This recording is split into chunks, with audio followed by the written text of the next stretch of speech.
Bonjour à toutes et à tous, alors à la fois en présentiel et à distance, et bienvenue au Web des Territoires.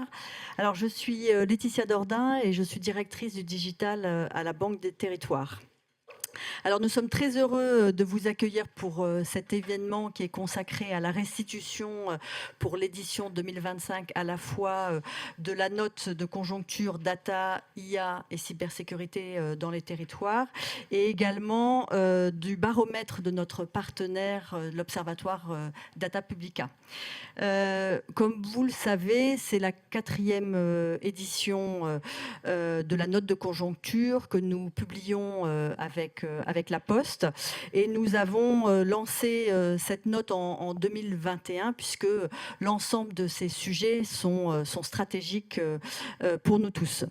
Depuis 2020, la Caisse des dépôts et la Banque des territoires accompagnent les collectivités dans leurs projets numériques, data et IA. Et ça a commencé il y a une vingtaine d'années déjà, sur le plan relance très haut débit, où nous avons soutenu en fait l'ensemble des territoires en investissant fortement sur le très haut débit. Ensuite, on a poursuivi sur les services numériques, sur l'inclusion numérique et aussi sur l'accompagnement des collectivités à la data.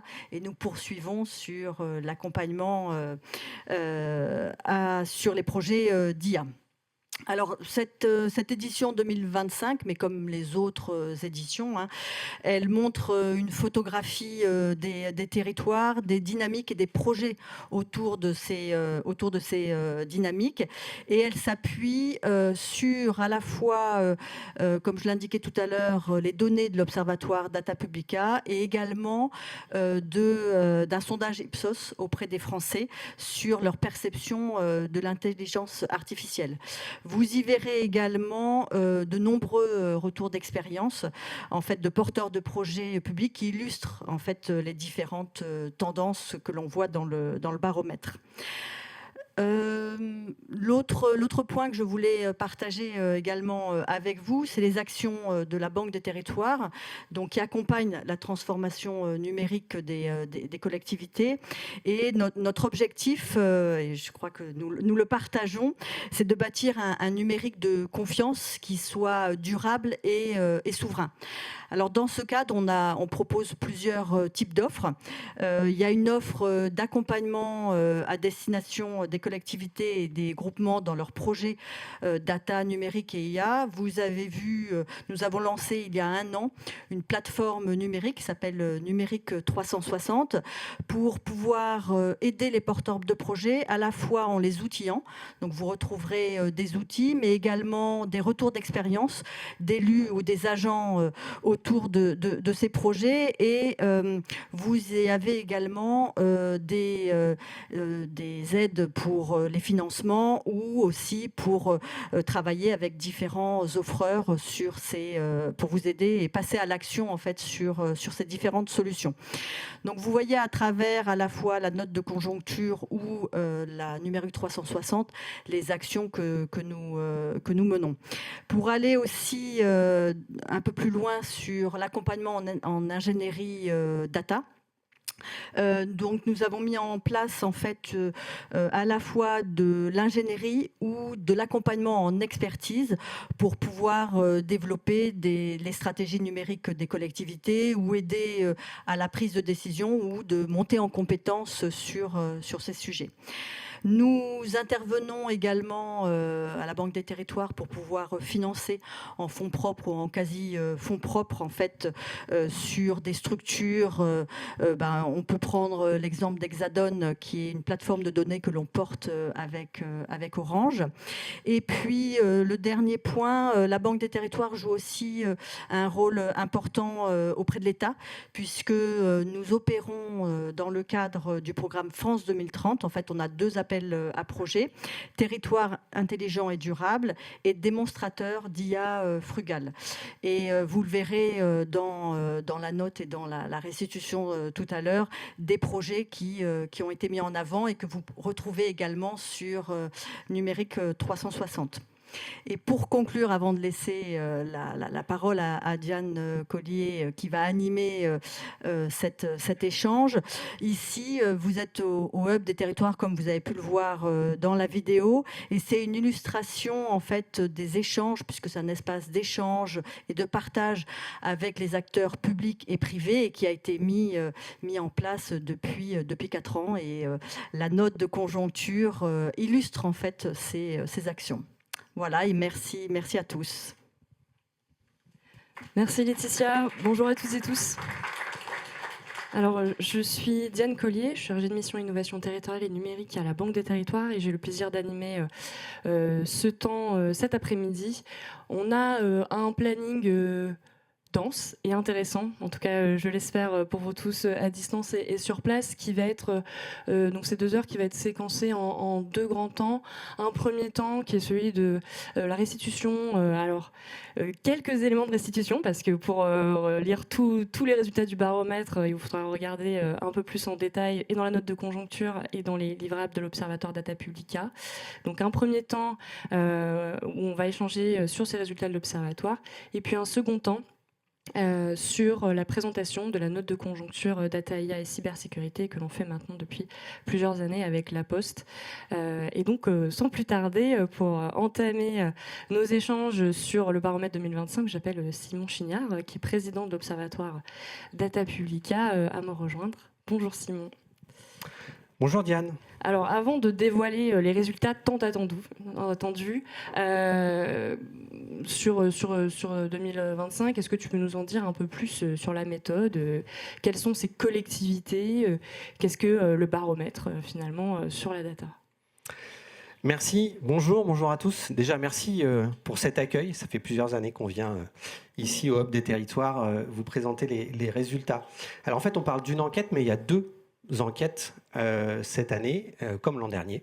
C'est-à-dire qu'il y a une première enquête qui est une enquête auprès des collectivités territoriales. Je vais y revenir plus longuement.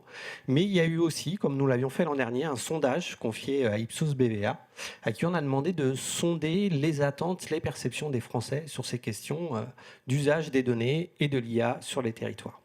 Donc on va avoir dans ma présentation les deux dimensions, et je pense qu'elles sont assez complémentaires, on va le voir. Concernant les collectivités, déjà un grand merci auprès des 300 collectivités françaises qui ont répondu à nos questions. C'est sensiblement le même nombre que l'an dernier. Un grand nombre sont dans la salle ou j'imagine en ligne aussi. Donc encore un grand merci à elles pour leur réponse. Peut-être fait particulier cette année, fait marquant, fait important. Une très belle participation, en particulier des régions, car on a la quasi-totalité des régions de France, et des métropoles. Voilà. Mais, encore une fois, comme chaque année aussi, l'Observatoire permet, dans son échantillon, de traiter l'ensemble des collectivités françaises. Et donc, dans cet observatoire, on pose plusieurs questions. Le premier, celui de la data. On reviendra lors de cet événement, on parle souvent de pas d'IA sans data. Alors, la data, où est-ce qu'on en est dans les collectivités en 2025 ?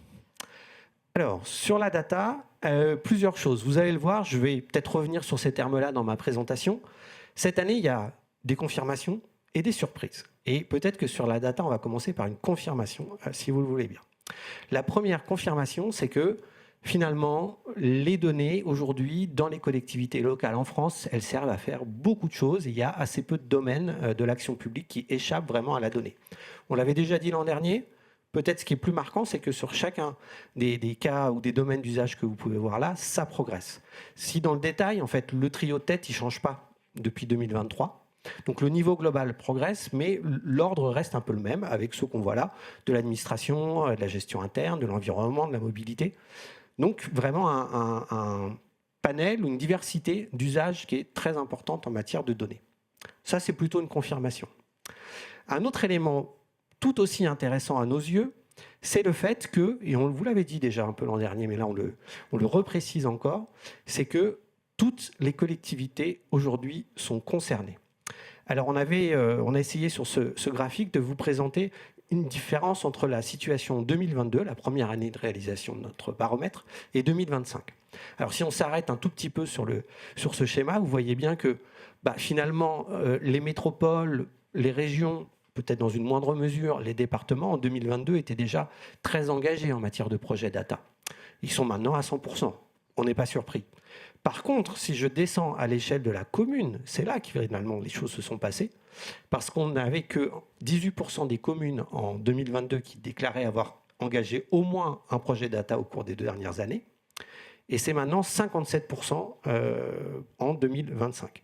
Donc on passe de 18 à 57%, et si je détaille encore plus sur les communes de moins de 3500 habitants, alors là on est passé de 6%, autant dire vraiment quelques-unes, mais des exceptions, à 49% en 2025. Et ça, c'est, je pense, tout à fait notable et remarquable.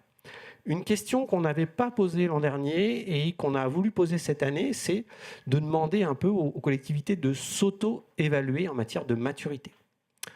Donc là, c'est du déclaratif, c'est de l'évolution. On se regarde, on va se comparer après, mais d'abord, on se regarde. Et donc, ce qu'on voit, c'est que pour à peu près la moitié des collectivités, le chemin à parcourir reste encore assez long. C'est-à-dire qu'elles nous disent, chez nous, il y a quelques usages qui existent de la donnée, mais ils restent encore ponctuels ou ils restent encore expérimentaux. Il y en a quand même un quart, et c'est assez notable, qui nous disent que leur collectivité est avancée, au sens où elles utilisent des données plus régulièrement dans plusieurs politiques, dans plusieurs services, et donc ça, c'est quelque chose d'assez important. Si vous regardez les résultats par strate de collectivité, et vous ne serez pas surpris, c'est une confirmation, les métropoles, les régions sont à l'avant-garde quand il s'agit aujourd'hui d'utiliser les données. En tout cas, c'est ce qu'elles déclarent dans cette enquête. Autre point, autre élément de l'enquête 2025, qui était d'essayer de comprendre, OK, les collectivités utilisent des données, mais qu'est-ce qu'elles attendent? Quels sont les objectifs qu'elles fixent à ces projets? Et donc là, il y a des évolutions aussi peut-être intéressantes à regarder. Première évolution, c'est qu'on voit très clairement, pour 83% d'entre elles, améliorer la qualité du service public. C'est un objectif prioritaire. D'accord? Donc ça, c'est vraiment très fort et c'est une évolution, c'est plus fort que l'an dernier. L'amélioration de l'évaluation, du pilotage, ça reste aussi important.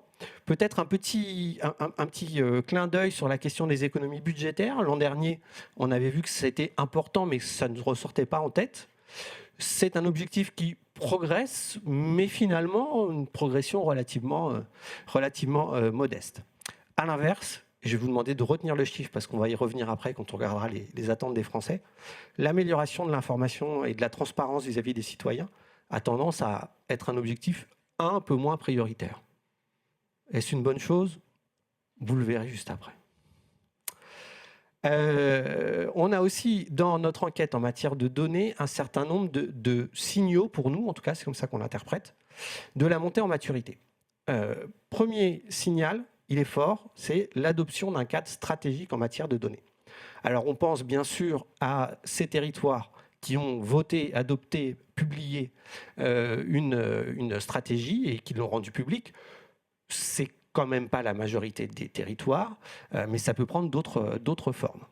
Et donc là, si on regarde, on voit encore une fois à peu près la moitié des collectivités de plus de 3500 habitants, on ne s'intéresse pas aux plus petites là, sur ce sujet-là, qui ont déjà adopté ou qui prévoient d'adopter un tel cadre. Donc ça, c'est un premier indicateur de montée en maturité, c'est on a adopté un cadre stratégique, quelle qu'en soit, j'allais dire, la forme et dans toute la diversité. Deuxième question, et donc là, le graphique est volontairement plein de petits chiffres différents, mais je vais faire quelques focus si vous le voulez bien. On a reposé une question qu'on n'avait pas posée depuis plusieurs années, qui était celle de savoir qui était impliqué aujourd'hui en interne. C'est-à-dire que quand on parle de gestion des données, qui s'en mêle en fait dans les collectivités territoriales? Et là, il y a à la fois un petit peu comme je vous l'ai dit globalement des confirmations et des surprises. D'abord, une confirmation, c'est que le sujet data se structure et c'est un trio. Premier, ex aequo, je voudrais me fâcher avec personne, les DSI et les SIG, les services d'information géographique, et puis les directions des systèmes d'information ou des directions numériques. Et puis le troisième membre du trio, alors parfois c'est qu'un duo parce qu'il n'y a pas de direction ou de service data, mais quand elles existent, bien sûr, ils sont fortement impliqués. Et je vais vous proposer juste un petit zoom, parce qu'il nous semble, nous aussi, assez révélateur, et c'est l'un de nos signaux, je vous ai dit tout à l'heure, de cette montée en maturité, c'est la question de l'implication des directions générales. Et ça, c'est un signal, je pense, tout à fait notable, un signal fort pour le coup. En 2025, près de 3 directions générales sur 4 se disent impliquées à des degrés divers dans la gestion des données. Elles n'étaient que 53% en 2022. D'accord ? Donc on voit bien que le sujet, finalement, on le sait, et vous le savez, vous dans la salle ou à distance, que ça n'est pas qu'un sujet de technique. Là, on voit bien que c'est un sujet qui est traité aussi à une échelle de plus en plus stratégique. Tu nous as fait un petit teasing, tu nous as dit est-ce que c'est une bonne chose ou pas, qu'en pensent les Français. De manière générale, que pensent justement ces Français, grâce au sondage Ipsos, sur la data ? Alors on va voir que les Français, finalement, je pense que leur perception est peut-être plus diverse ou plus nuancée, et vous allez le voir. Alors je commence déjà par un premier chiffre qu'on avait déjà posé les années précédentes et qui ne concerne pas spécifiquement le secteur public. Je précise tout de suite. Là, c'est la perception dans la société. Quand on demande aux Français, est-ce que vous pensez que globalement le fait qu'on utilise de plus en plus des données, ce soit plutôt bien, plutôt pas bien pour l'évolution de la société ? 47% en 2022 nous disaient que c'est une bonne chose, 45% l'an dernier, et on est tombé à 36% en 2025. Ça, c'est quelque chose, je pense, un signal qu'il faut qu'on puisse entendre collectivement autour, effectivement, d'un climat plutôt négatif sur la perception de l'usage croissant des données. Si je rentre un petit peu dans le détail, et c'est peut-être corollaire de ce climat, les Français, finalement, nous disent on n'est pas très bien informés de la manière dont le service public ou de la manière dont les entreprises utilisent les données. 31% pour le service public, 27% pour le secteur privé. Globalement, on voit que c'est quand même pas énorme. Voilà, il y a un vrai sujet, je pense, d'information. Et c'est pour ça que je faisais le lien tout à l'heure par rapport au fait que pour les collectivités, dans notre enquête cette année, elles nous disent la transparence, l'information, c'est moins prioritaire.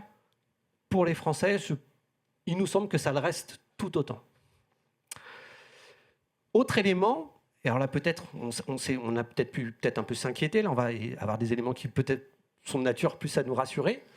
Chaque année, on demande aussi à qui vous faites confiance. Quand il s'agit de gérer, d'utiliser des données, à qui vous faites confiance. Là, c'est assez stable, mais c'est toujours intéressant de le rappeler. Le secteur de la santé, globalement, bénéficie toujours d'un haut niveau de confiance, mais juste après, si on regarde, il y a une prime au secteur public et a fortiori au secteur public local. Il y a un facteur de proximité qui ressort très fortement. Votre commune, votre intercommunalité, 64% des Français lui font confiance, la région, le département, 60%, et il faut que je change le transparent pour qu'on arrive au chiffre concernant l'État, qui est à 45%. D'accord ? Alors, je vais faire un avant-après, comme ça vous pourrez comparer. 64% disent faire confiance à leur commune ou à l'intercommunalité, donc vraiment la proximité, et 45% à l'État. C'était 53% en 2022. Mais c'est aussi un facteur intéressant. Donc, dans un climat plutôt de méfiance, peut-être de défiance, les acteurs publics locaux continuent à bénéficier d'un socle de confiance qui reste relativement stable. Et ça, je pense que c'est quelque chose d'important. Alors, on a parlé de la data. Un autre pan, c'est celui de l'IA. Le début de l'année 2025, en février, il y avait le sommet pour l'IA à Paris. L'année dernière, on voyait qu'il y avait un engouement certain. Est-ce que cet engouement est confirmé ? J'ai quelques idées, mais voilà. Qu'en est-il en 2025 sur l'IA territoriale ? Alors là aussi, des confirmations et des surprises. Oui, c'est confirmé. Alors, l'an dernier, on avait les chiffres, et je vais juste m'arrêter sur les chiffres de 2024. Finalement, on avait 36% des collectivités de plus de 3500 habitants qui avaient dit on a déployé, on expérimente, en tout cas pas déployé, mais on expérimente avec l'intelligence artificielle, et 15% qui souhaitaient le faire au cours de l'année à venir. Bon, donc 36 plus 15, Diane, 51. Et donc finalement en 2025 on y est presque puisqu'on est à 49. Donc en gros, oui, s'est transformé. Oui, les intentions affichées l'an dernier se sont réalisées.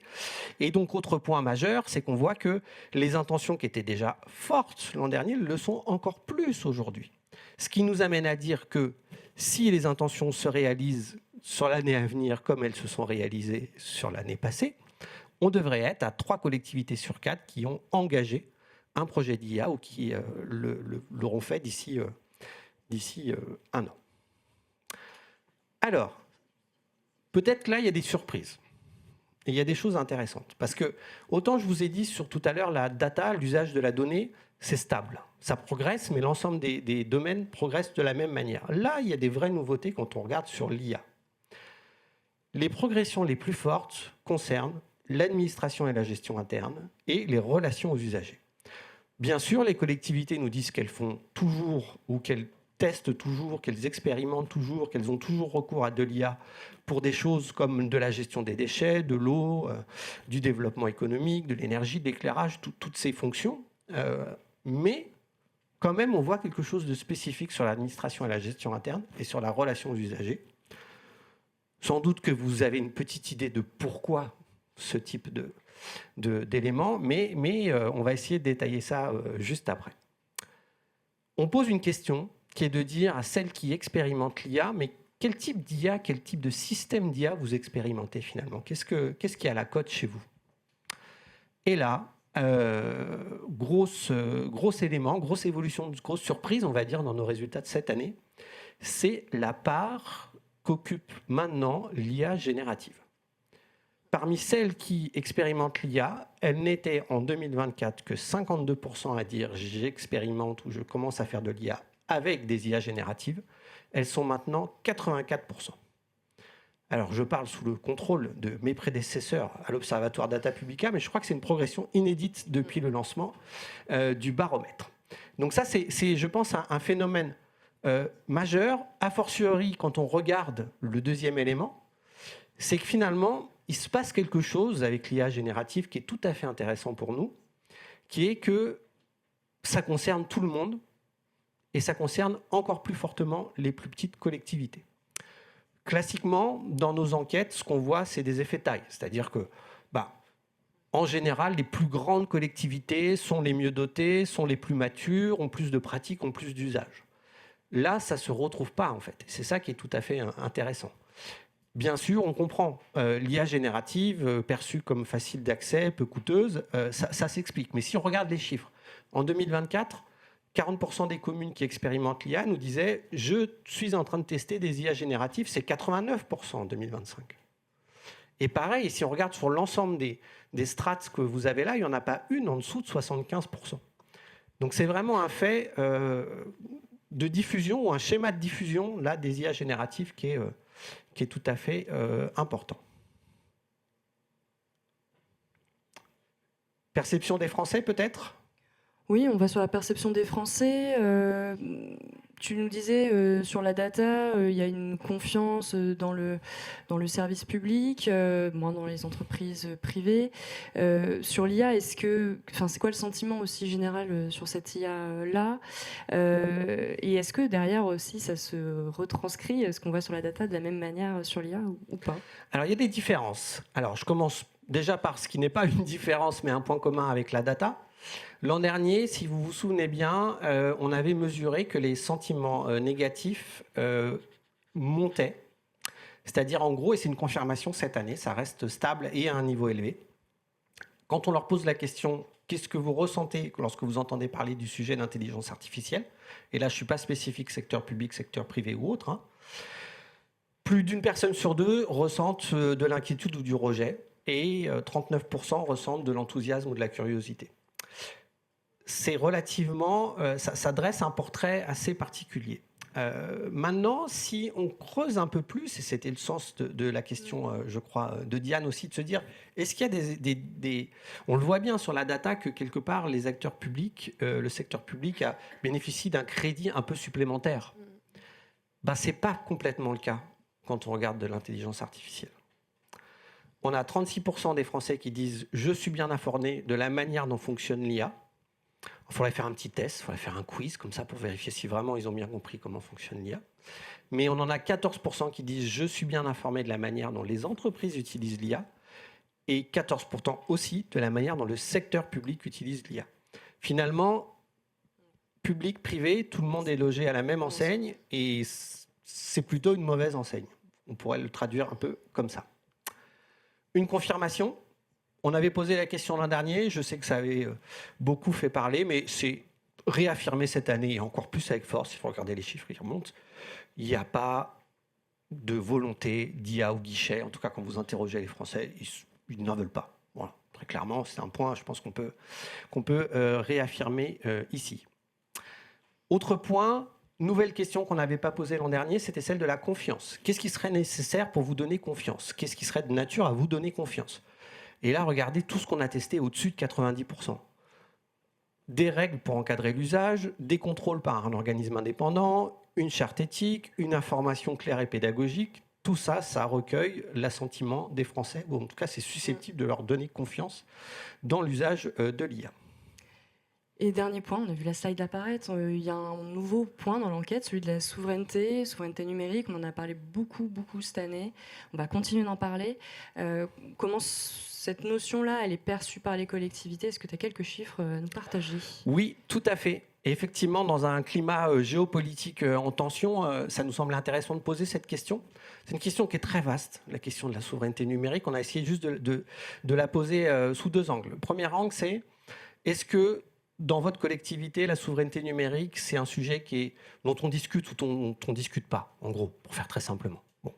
Et ce qu'on voit, c'est que globalement, 62% des collectivités de plus de 3500 habitants se disent elles nous disent en tout cas qu'elles se préoccupent de souveraineté numérique. Pour 40% d'entre elles, c'est un sujet qui est intégré, mais qui est discuté en tout cas, mais peu encore intégré dans les décisions concrètes. Mais pour 22%, c'est connu, discuter et intégrer dans les choix stratégiques. Donc ça, c'est quelque chose d'assez important. On y retrouve, et c'est pas complètement une surprise, des disparités importantes. Presque 60% des métropoles ont intégré la notion dans leur stratégie, que 40% des régions. Ça pourrait aussi être un sujet sur lequel on pourrait aller creuser un peu plus. Et puis enfin, la dernière question qu'on leur a posée, c'est d'essayer de comprendre, à celles qui nous disent oui, dire qu'est-ce que ça veut dire chez vous, le sujet de souveraineté numérique? Comment vous l'intégrez dans vos choix, dans vos décisions? Et donc, ce qu'on voit, et je pense que là, c'est aussi des résultats qui mériteraient d'être discutés, 95% nous disent le premier sujet pour nous, c'est la conformité au RGPD. C'est quelque chose d'acquis, c'est quelque chose de fort. Je pense qu'on peut s'en féliciter, a fortiori quand on entend, si vous regardez dans l'actualité, des questionnements au niveau européen sur la remise en cause de tout un tas d'éléments de la régulation du numérique.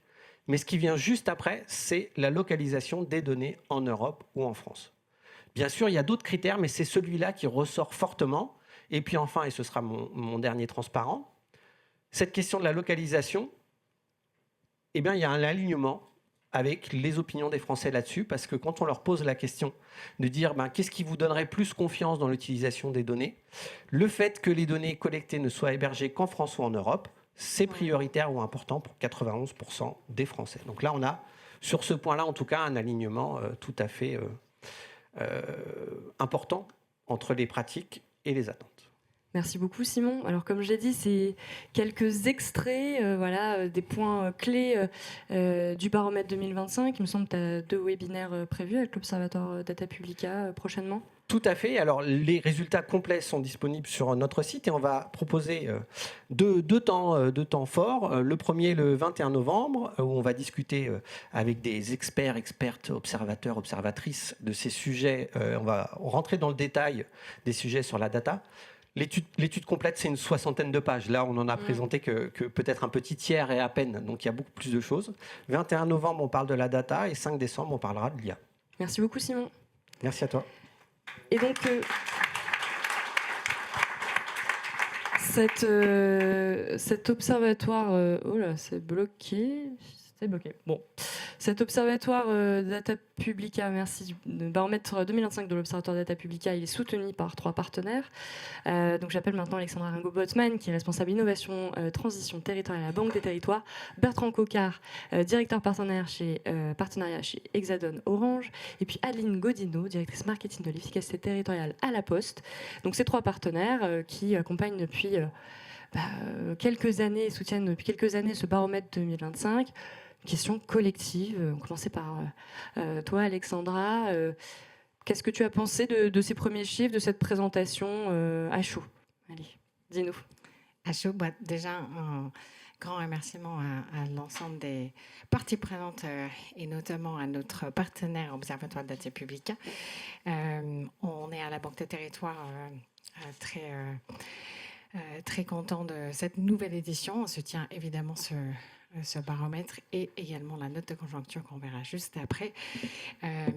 Nous avons à cœur de mettre en lumière justement le niveau de maturité et cette montée de maturité des collectivités en matière d'utilisation de la donnée de numérique et IA. Et du coup, ce travail annuel permet d'identifier des bonnes pratiques qu'on aimerait bien voir dupliquer. Ce que je retiens peut-être là à chaud, on parlait beaucoup de premiers chiffres sur les 77% des collectivités qui ont utilisé déjà un premier projet d'IA ou l'intention de le faire. Ce que pour moi, ça met en exergue, malgré le grand engouement qu'on peut avoir qui s'amplifie dans les collectivités, c'est également les disparités qui peuvent persister entre les plus grandes collectivités, certaines, et là, en dehors de l'IAGEN que Simon a bien souligné, les plus grandes et les plus petites, notamment sur l'utilisation de la data, et puis les nombreux freins aussi, malgré tout, qui touchent à l'ensemble des collectivités, qui sont le manque de compétences, une manque parfois de données disponibles, et puis une manque de confiance qu'on a vu là sur l'IA.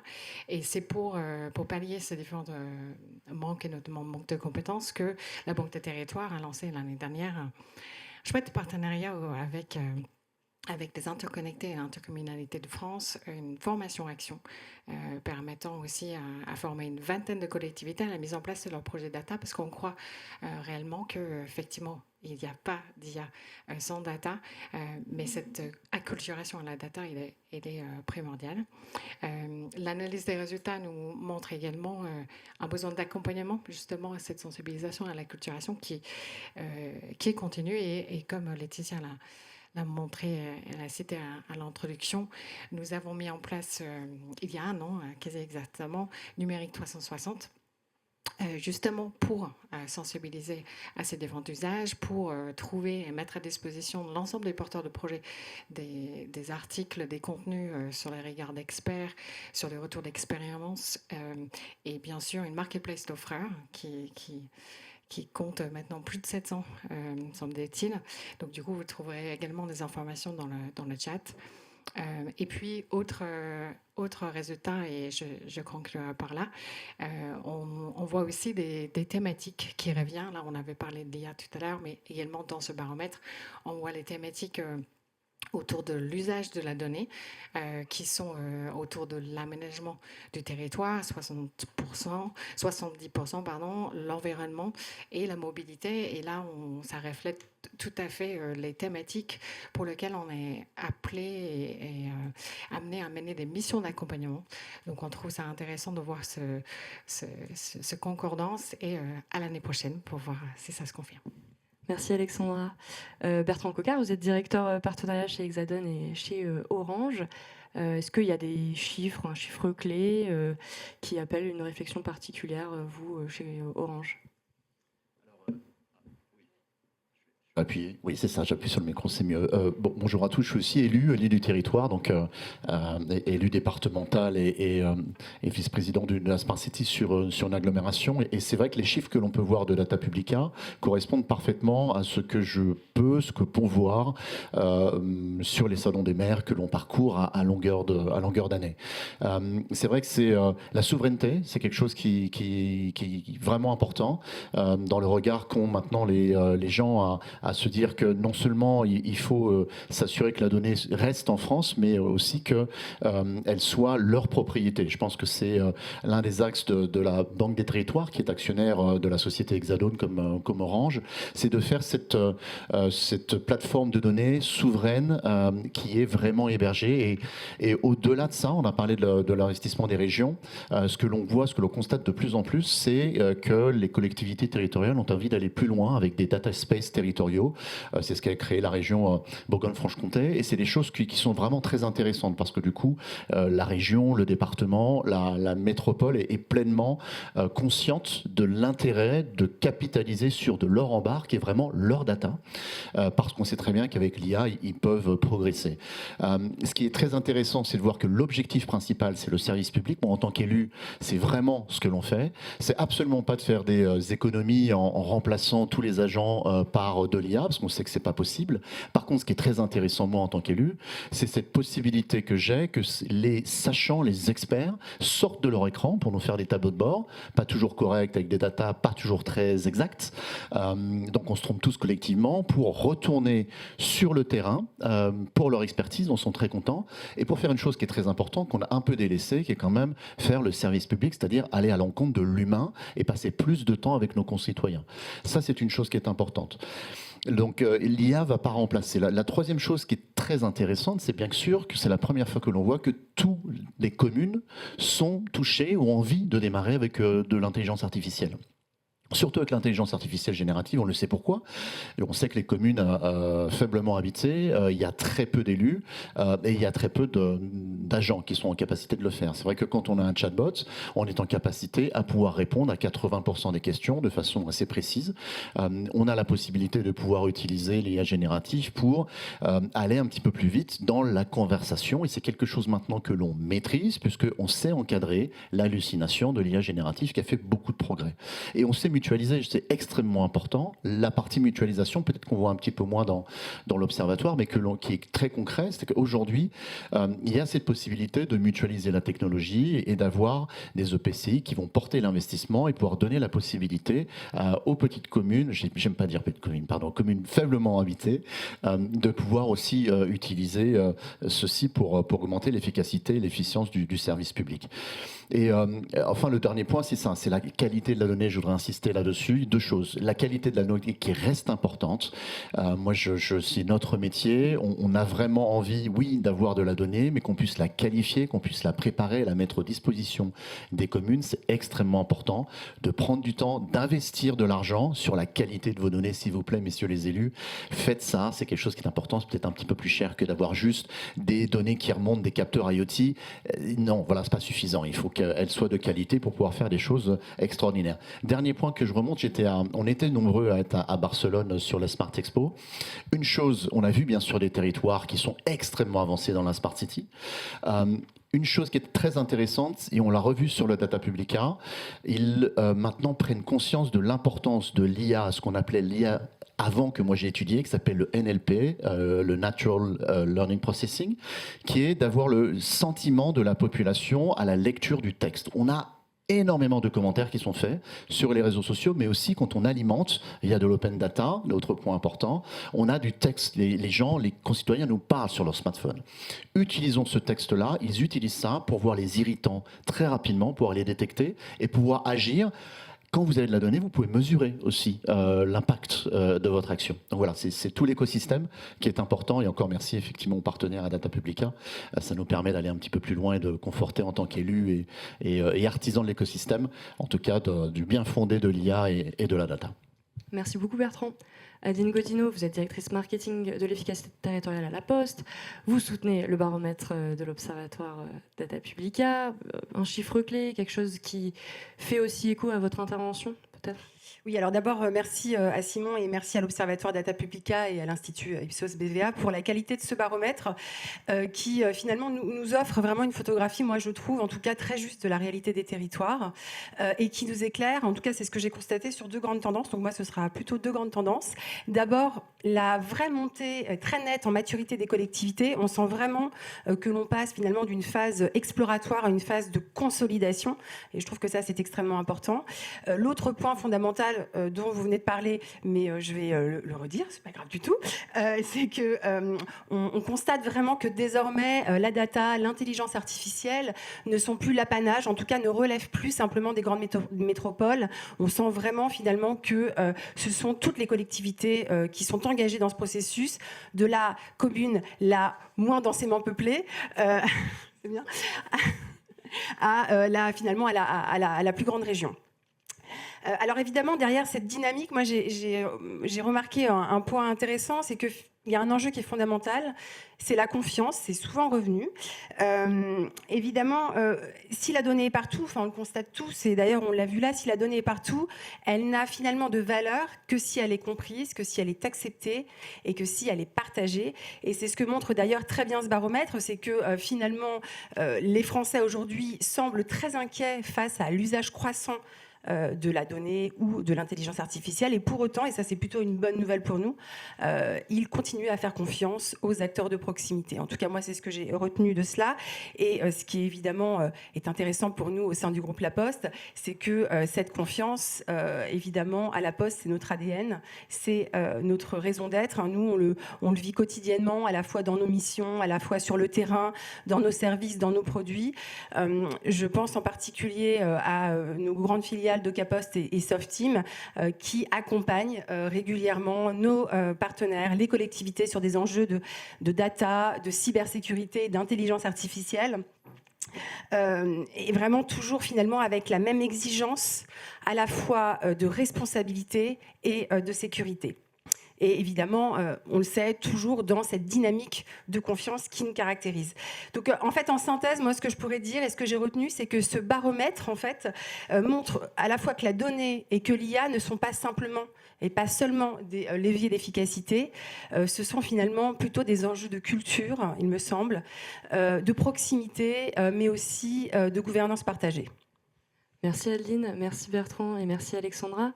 Alors, on passe à notre deuxième temps de séquence, celui sur la note de conjoncture que l'on fait annuellement avec La Poste. Adeline, est-ce que tu... Hop, est-ce que ça passe? Je suis désolée, j'ai quelques problèmes pour passer les slides. Voilà. Adeline, est-ce que vous pouvez nous raconter un peu plus l'histoire de ces notes de conjoncture? Pourquoi on l'a fait chaque année? Qu'est-ce qu'elle comprend finalement? Parce qu'on s'appuie sur les données du baromètre de l'Observatoire Data Publica, mais il y a un foisonnement d'exemples. Alors en fait, cette note de conjoncture, nous la portons en fait maintenant depuis 5 ans avec la Banque des Territoires. Et aujourd'hui, en fait, on est très heureux de vous en présenter la 4e édition, donc évidemment basée sur les données de l'Observatoire Data Publica. Alors, quand cette note a été créée en 2021, sous l'égide d'Henri Saillard, que je vois en face de moi, c'était finalement avant tout une conviction qui était partagée. C'était celle que la data, l'IA, l'intelligence artificielle allait finalement devenir des leviers essentiels à l'action publique. Alors, à ce stade, c'était évidemment à cette époque une conviction forte, mais c'était quand même une conviction. Et puis, c'est en allant finalement au cœur des territoires, en dialoguant avec les élus, avec les agents, avec les acteurs locaux, que cette conviction, cette intuition est devenue une vraie réalité. Alors, finalement, en 5 ans, cette note, elle a suivi la trajectoire des collectivités. C'est finalement une histoire collective qu'elle raconte. C'est un écosystème qui va se structurer, c'est une confiance qui va s'installer et c'est surtout aussi une culture numérique qui va devenir commune. Et dans cette dynamique, il y a un élément extrêmement important qui émerge, c'est la nécessité de renforcer les coopérations locales. Alors pourquoi coopérer ? 3 raisons principales. La première, c'est évidemment le partage de la donnée, c'est aussi la mutualisation des infrastructures et c'est aussi de développer des outils publics qui peuvent se reposer sur les régions, sur les cadres existants et évidemment sur les acteurs de proximité qui aujourd'hui accompagnent les territoires. Alors cela, et ça c'est important, passe aussi par des partenariats publics et privés qu'il faut probablement repenser, non pas dans une logique, je dirais, économique, mais plutôt dans une logique de co-construction où finalement chacun va apporter sa vision sa culture et puis évidemment ses compétences. C'est par ce type de collaboration, il me semble, que nous pourrons développer des outils souverains, que nous pourrons développer des infrastructures communes et des services qui répondront aux attentes des citoyens. Et finalement, en synthèse, c'est ça, il me semble, le message de l'édition 2025, c'est que la transformation numérique n'est finalement pas simplement un sujet d'outils, c'est une affaire de culture et de coopération. Donc la note de conjoncture 2025, c'est finalement à la fois le miroir des transformations que l'on connaît tous au quotidien, mais c'est aussi d'une certaine manière un repère pour comprendre comment ensemble on traverse cette mutation. On est donc, encore une fois, et c'est ce qu'elle montre, passé d'une phase exploratoire à une phase de consolidation. Ça montre aussi que les territoires s'équipent, se forment, s'entourent et qu'ils le font finalement avec une exigence nouvelle qui est extrêmement importante. C'est celle d'un numérique souverain, évidemment, responsable, mais aussi et surtout humain. Merci à toutes et à tous. Et je vous propose que l'on en discute autour d'un échange en table ronde. Et donc, hop là, pardon... Il y a des petits problèmes. Et voilà. Et donc, j'appelle donc Marc Stulzmann, conseiller régional à la région Occitanie-Pyrénées-Méditerranée et président de Cyberrock à me rejoindre. Denis Hameau, vous êtes en charge notamment des sujets Smart City à Dijon. Jacques Priol, qui est expert et président de Civiteo. Et puis Bénédicte Pilier, présidente de Cybercercle. Alors, je vous invite à me rejoindre. L'idée là de ce temps, c'est qu'on échange autour des tendances et des enjeux de data, d'IA et de cybersécurité. On va parler d'un certain nombre de choses et puis d'exemples de collectivités. Dans la note de conjoncture, vous en avez un exemple, monsieur Hameau, dans les mains, disponible aussi en ligne. Vous avez un foisonnement vraiment d'exemples de collectivités de toute taille. Et pour l'élaboration de cette de conjoncture, on a donc été accompagné par Civiteo et par Cybercercle, que je remercie pour leur apport en expertise et puis pour les échanges que nous avons eus. Alors, pour commencer, parlons de la confiance. Rentrons dans le vif du sujet, puisque c'est le nom de notre événement. Parlons de la confiance sur les outils, les entreprises qu'il y a derrière. Mettre du numérique et de la data dans les services publics territoriaux, ça repose sur des choix d'infra, des choix technologiques qui sont rarement neutres, en tout cas pas entièrement. Donc ma question, elle va naturellement à un élu qui a investi sur ces sujets. Monsieur Stulzmann, lorsqu'une collectivité met en œuvre un projet numérique, est-ce qu'elle doit forcément se poser la question de la dépendance vis-à-vis de ces géants du numérique? Comment est-ce qu'on peut faire pour reconquérir des points de souveraineté? Je vous laisse un peu aussi étayer tout ça par rapport à ce que vous avez pu faire à la collectivité. Alors déjà, merci beaucoup aux organisateurs, merci de l'organisation. Je vais rentrer de suite dans le vif du sujet avec une définition de la confiance. La confiance en politique, c'est un peu comme dans le mariage, c'est la capacité à souffrir d'une trahison. On a confiance jusqu'à la trahison. C'est pour ça qu'on a inventé le contrat. C'est pour ça qu'on a inventé un outil juridique absolument génial. C'est pour ça qu'on a inventé le droit. C'est pour ça qu'on a inventé l'échange de volonté. Et le problème en matière de souveraineté, c'est que toutes les clauses ne sont pas dans le contrat. C'est que concrètement, vous négociez avec un GAFAM, vous négociez avec une entreprise étrangère, vous négociez clause par clause, et à un moment donné, il sort une carte bonus et il dit non, mais en fait, votre contrat, il est très bien. Oui, je me suis engagé sur le contrat, mais il y a d'autres règles qui s'appliquent et j'ai même pas le droit de vous dire si j'applique ces règles-là. On ne le tolérerait pas de sa boulangère ou de son boulanger. On ne le tolérerait pas de son vendeur de voitures, qu'il invente des règles au fur et à mesure. Il y a deux groupes d'êtres humains qui inventent des règles au fur et à mesure, ou qui du moins ne sont pas transparents sur leurs règles. Les enfants de moins de 5 ans, quand vous jouez avec eux à des jeux de société, où ils inventent des règles. Et la deuxième, c'est la mafia, où ils inventent des règles. Bon, il s'avère qu'on a un troisième cas qui ne veut pas nous dire quels sont le droit applicable et s'ils appliquent des règles d'extraterritorialité sur leur contrat. Et quand ils sont en commission d'enquête parlementaire, pas très loin d'ici au Sénat, ils refusent de se prononcer. C'est pas des enfants et c'est pas des mafieux, donc ils sont quand même responsables de leurs propos. Donc, en matière de souveraineté, après cette petite entrée en matière de souveraineté, bien sûr que c'est un sujet essentiel pour une région comme l'Occitanie. Parce que si on n'y fait pas attention, eh bien, on va appliquer des règles qui ne sont pas dans le contrat. Sauf que nous, en région Occitanie, on a des entreprises aéronautiques, dans le spatial, on a énormément d'entreprises, on a énormément de secrets d'entreprises, on a énormément de sous-traitants. Et donc, les datas de la région Occitanie, c'est probablement la plus grande richesse de données territoriales en matière d'intelligence économique en France. Parce que, bon, là, en plus, la région Occitanie, c'est quand même la plus belle région du monde, et ainsi de suite. Mais concrètement, c'est ça. Mais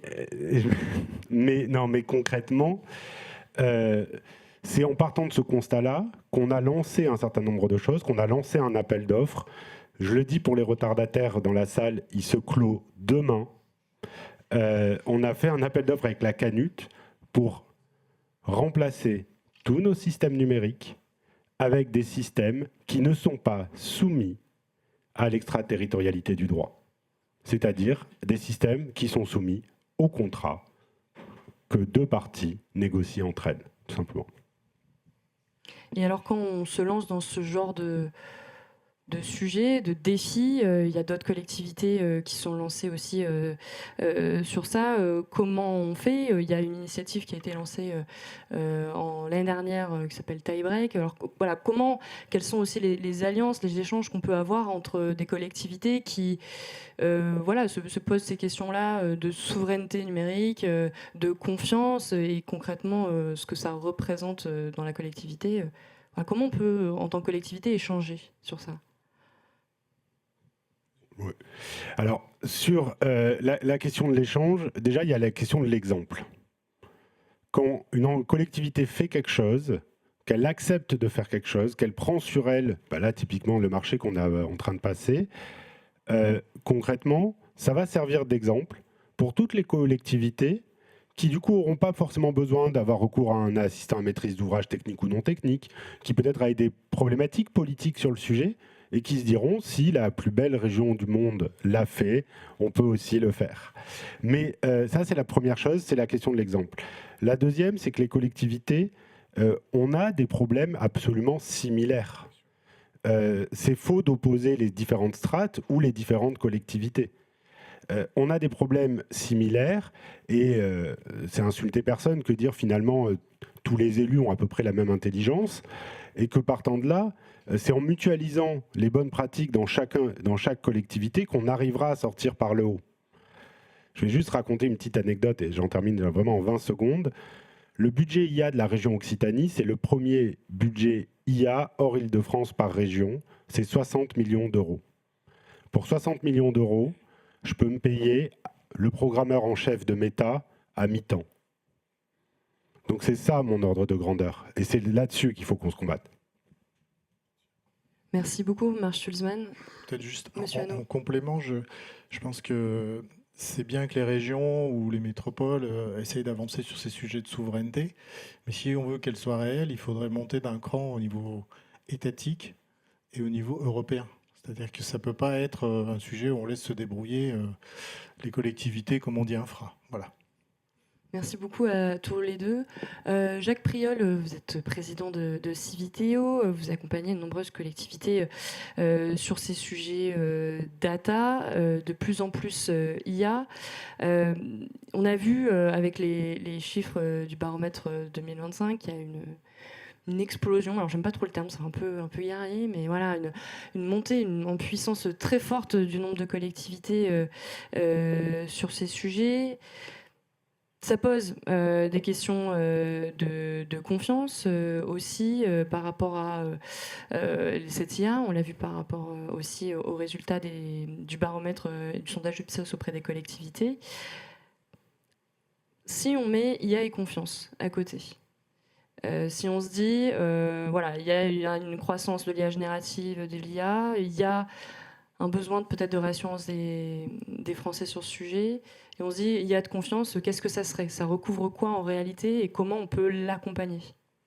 dans le contexte qui a été évoqué à l'instant, où l'offre de services aujourd'hui nous vient pour l'essentiel des États-Unis.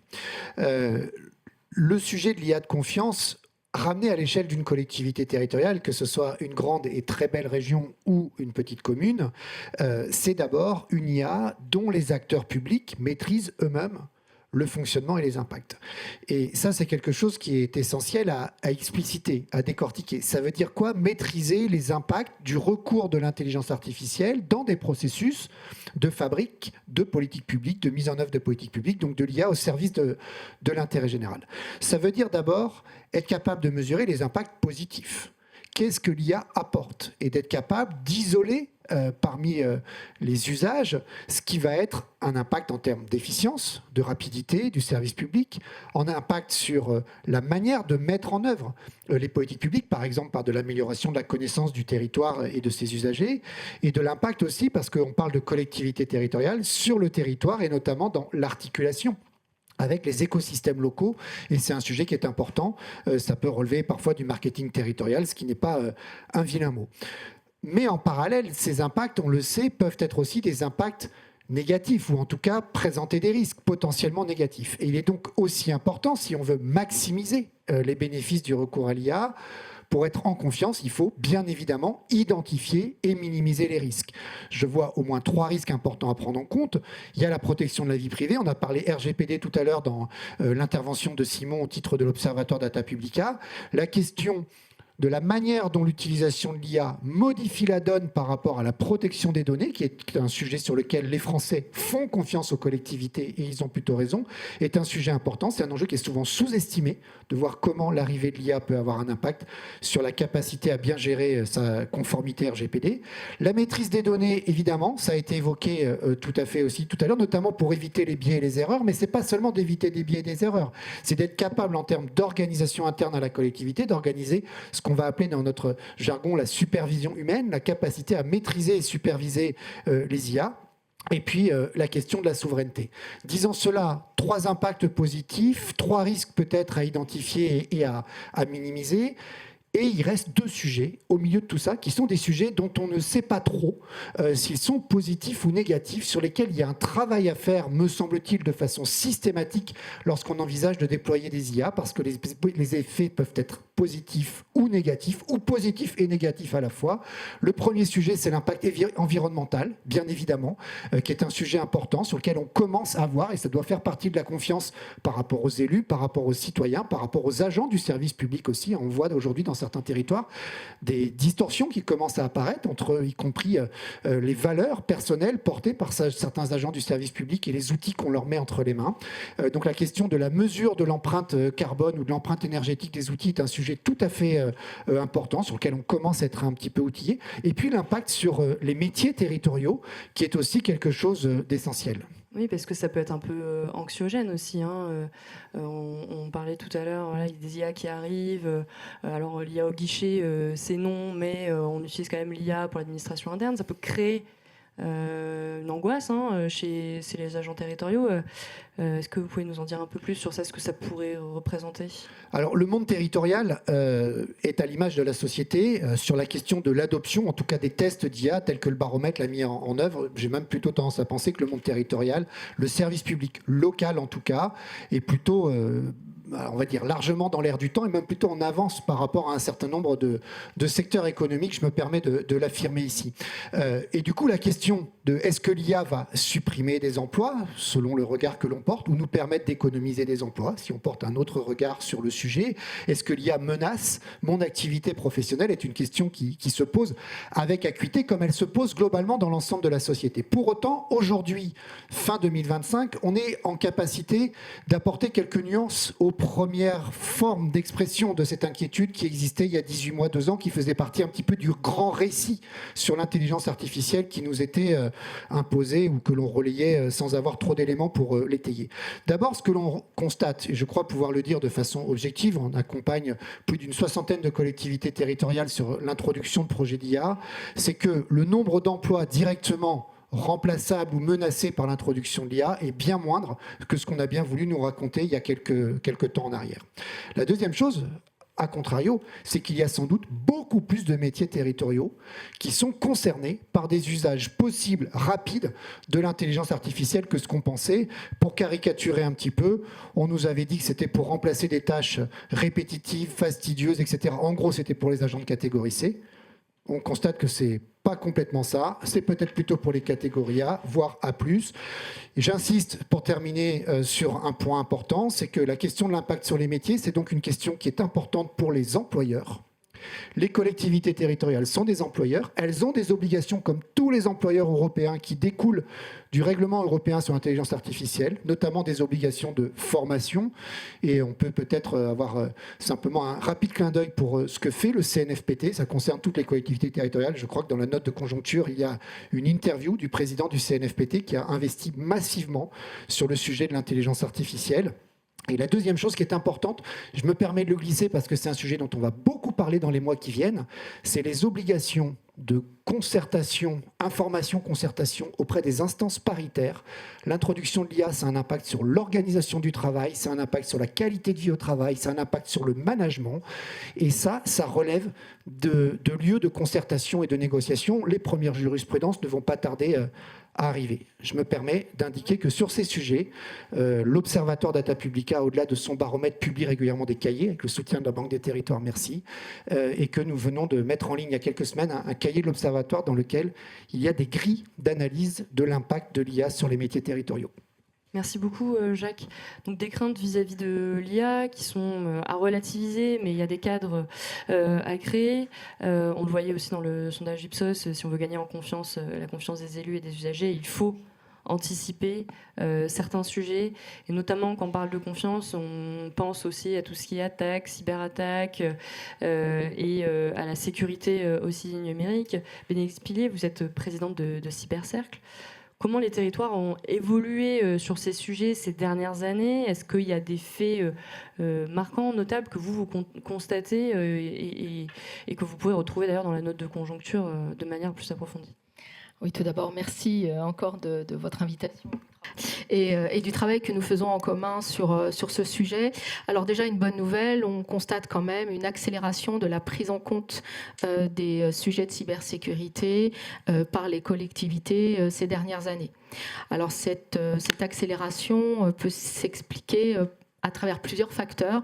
Alors le premier, malheureusement, le nombre de cyberattaques qui se développe. Donc une menace, vous le savez, qui augmente, le nombre de cyberattaques qui se multiplie et qui touche de plus en plus de collectivités. Cyberattaques qui ont fait l'objet d'éléments dans la presse, qui ont été donc médiatisés, mais surtout aussi, éléments plus positifs, qui ont fait l'objet aussi de retours d'expérience, de partage de ce qu'ils avaient vécu, des victimes et notamment des élus, qui ont expliqué que, au-delà même de l'impact sur une direction informatique au sein des collectivités, une cyberattaque réussie impactait véritablement les missions même qu'une collectivité doit assumer, jusqu'à l'arrêt pour certaines, vous savez, de l'ensemble des missions qui étaient les leurs, et le retour au papier crayon.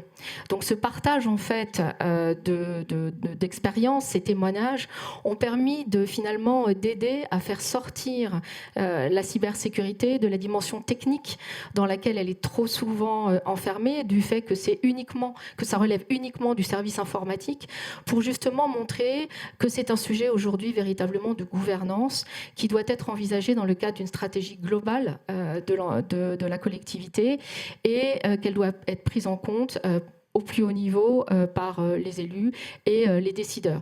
Et donc voilà, donc l'effet positif entre guillemets d'une cyberattaque à travers ces témoignages. L'autre vecteur, c'est aussi le développement de politiques publiques qui ont été mises en place par l'État, notamment à partir de 2021, dans le cadre d'un plan d'accélération de la cybersécurité qui avait été annoncé d'ailleurs par le président de la République en février 2021, avec un volet spécifiquement cybersécurité des territoires. Donc une mise en lumière de l'enjeu que représentaient les territoires en matière de cybersécurité, en matière de sécurité globale au niveau de la nation, qui depuis effectivement s'est traduit dans le cadre également du plan de relance France 2030. Un autre élément aussi qui peut expliquer cette prise en compte, c'est les citoyens. Les citoyens, aujourd'hui, craignent de plus en plus effectivement les cyberattaques, sont très attachés à la protection de leurs données, et qui dit finalement protection des données, dit aussi cybersécurité, puisque pour renforcer la protection des données sur des systèmes d'information, il est impératif de renforcer la cybersécurité des systèmes. Et puis, on va aussi mettre un focus sur la réglementation. On est dans un secteur où la réglementation est de plus en plus prégnante en matière d'obligations, en matière de cybersécurité. On a parlé du RGPD. Alors le RGPD, effectivement, c'était la protection des données, mais encore une fois, ces données, elles sont sur des systèmes d'information qui doivent être renforcés en matière de sécurité pour justement renforcer la protection des données. Donc ça a eu un effet positif.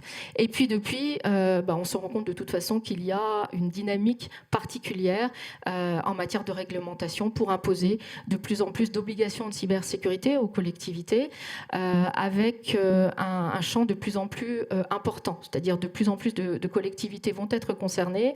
On est aujourd'hui en pleine transposition d'une directive européenne, la directive NIS 2, qui fait actuellement l'objet d'une transposition donc, dans notre droit à travers un projet de loi qui s'appelle donc Résilience, qui a déjà eu un certain parcours législatif, dont la prochaine étape se déroulera en janvier 2026, en discussion et en vote au sein de l'hémicycle à l'Assemblée nationale, à suivre, puisqu'il y a un volet qui concerne directement les collectivités. Donc voilà, donc déjà quelque chose de positif, on voit une véritable dynamique sur ces sujets-là.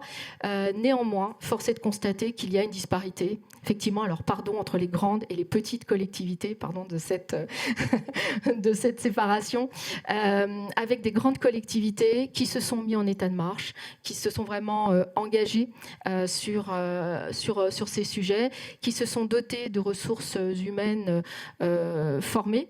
Et encore une fois, pour revenir sur ce que vous disiez, Monsieur Stoltman, c'est un enjeu, les ressources humaines, puisqu'on est sur un secteur en matière de cybersécurité où la ressource humaine est rare, donc cher, avec une concurrence entre le public et le privé. Voilà, donc ça c'est vraiment un enjeu. Les grandes collectivités donc, se sont dotées de moyens humains, de moyens aussi techniques. Elles se sont aussi dotées de stratégies, et ça c'est un point important, parce qu'encore une fois, comme pour l'IA, la dimension insertion d'une stratégie, d'une vision globale du sujet est fondamentale, et aujourd'hui plus de 75% des collectivités, des grandes collectivités se sont dotées d'une stratégie de cybersécurité. Elles se sont également dotées, elles développent aussi également, et ça c'est un point assez intéressant, d'exercices de gestion de crise. Dans l'observatoire et dans la note, on voit qu'il y a une augmentation de 12 points par rapport à l'année dernière.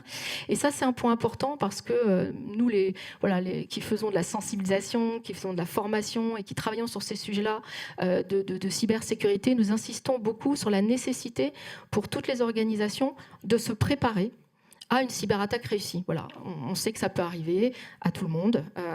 Et donc l'enjeu, c'est quoi ? C'est de diminuer l'impact qu'une attaque réussie va avoir sur vos missions, sur vos actions, sur vos activités, d'être plus résilient. Et ça se passe par quoi ? Ça se passe par le biais d'exercices. Donc ça, c'est vraiment un point important.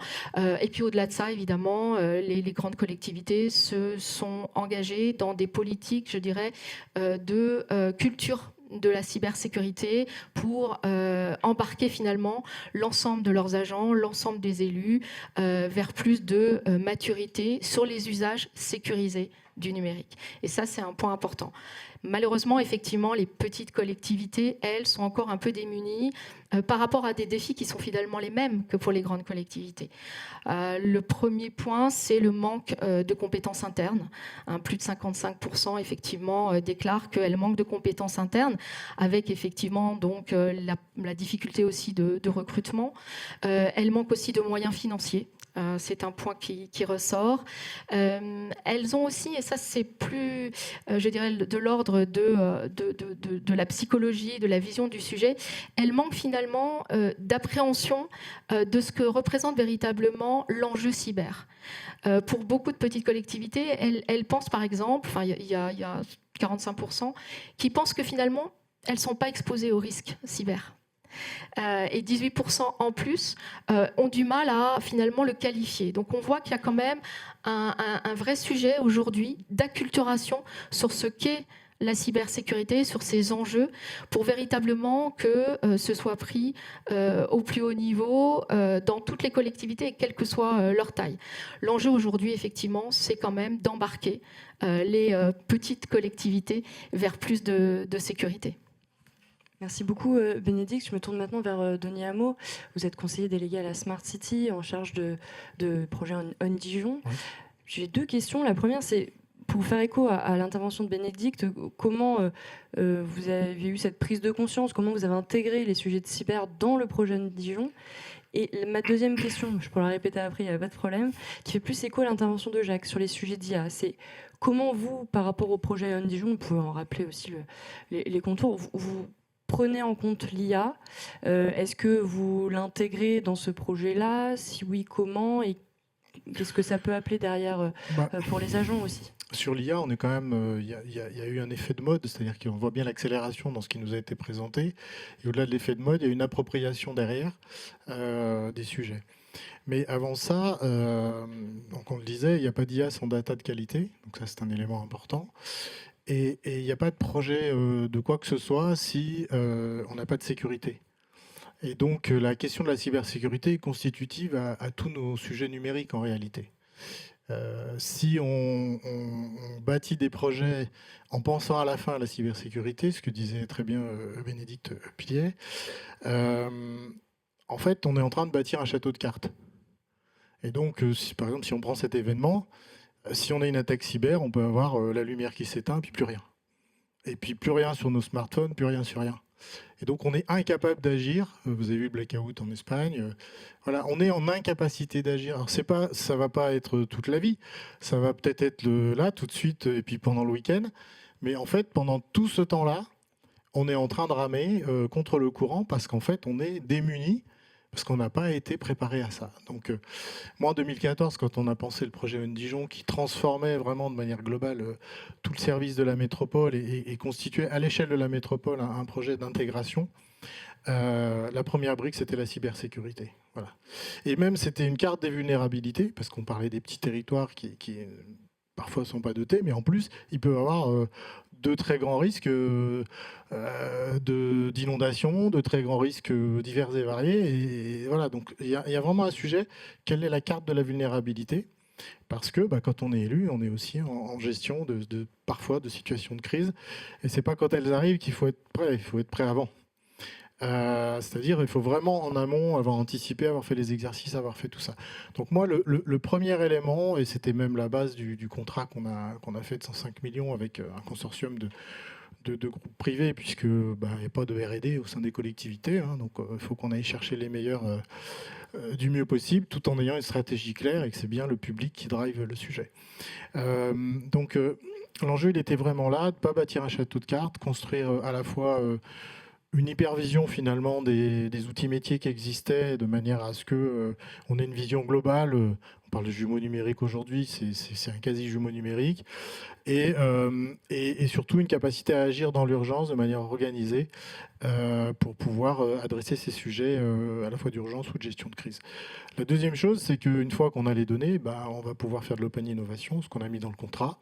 Donc on va apprendre, on va aller sourcer des startups, on va aller voir à Vivatech les meilleurs, ils vont venir travailler avec nous et on va optimiser des services, développer des nouveaux services.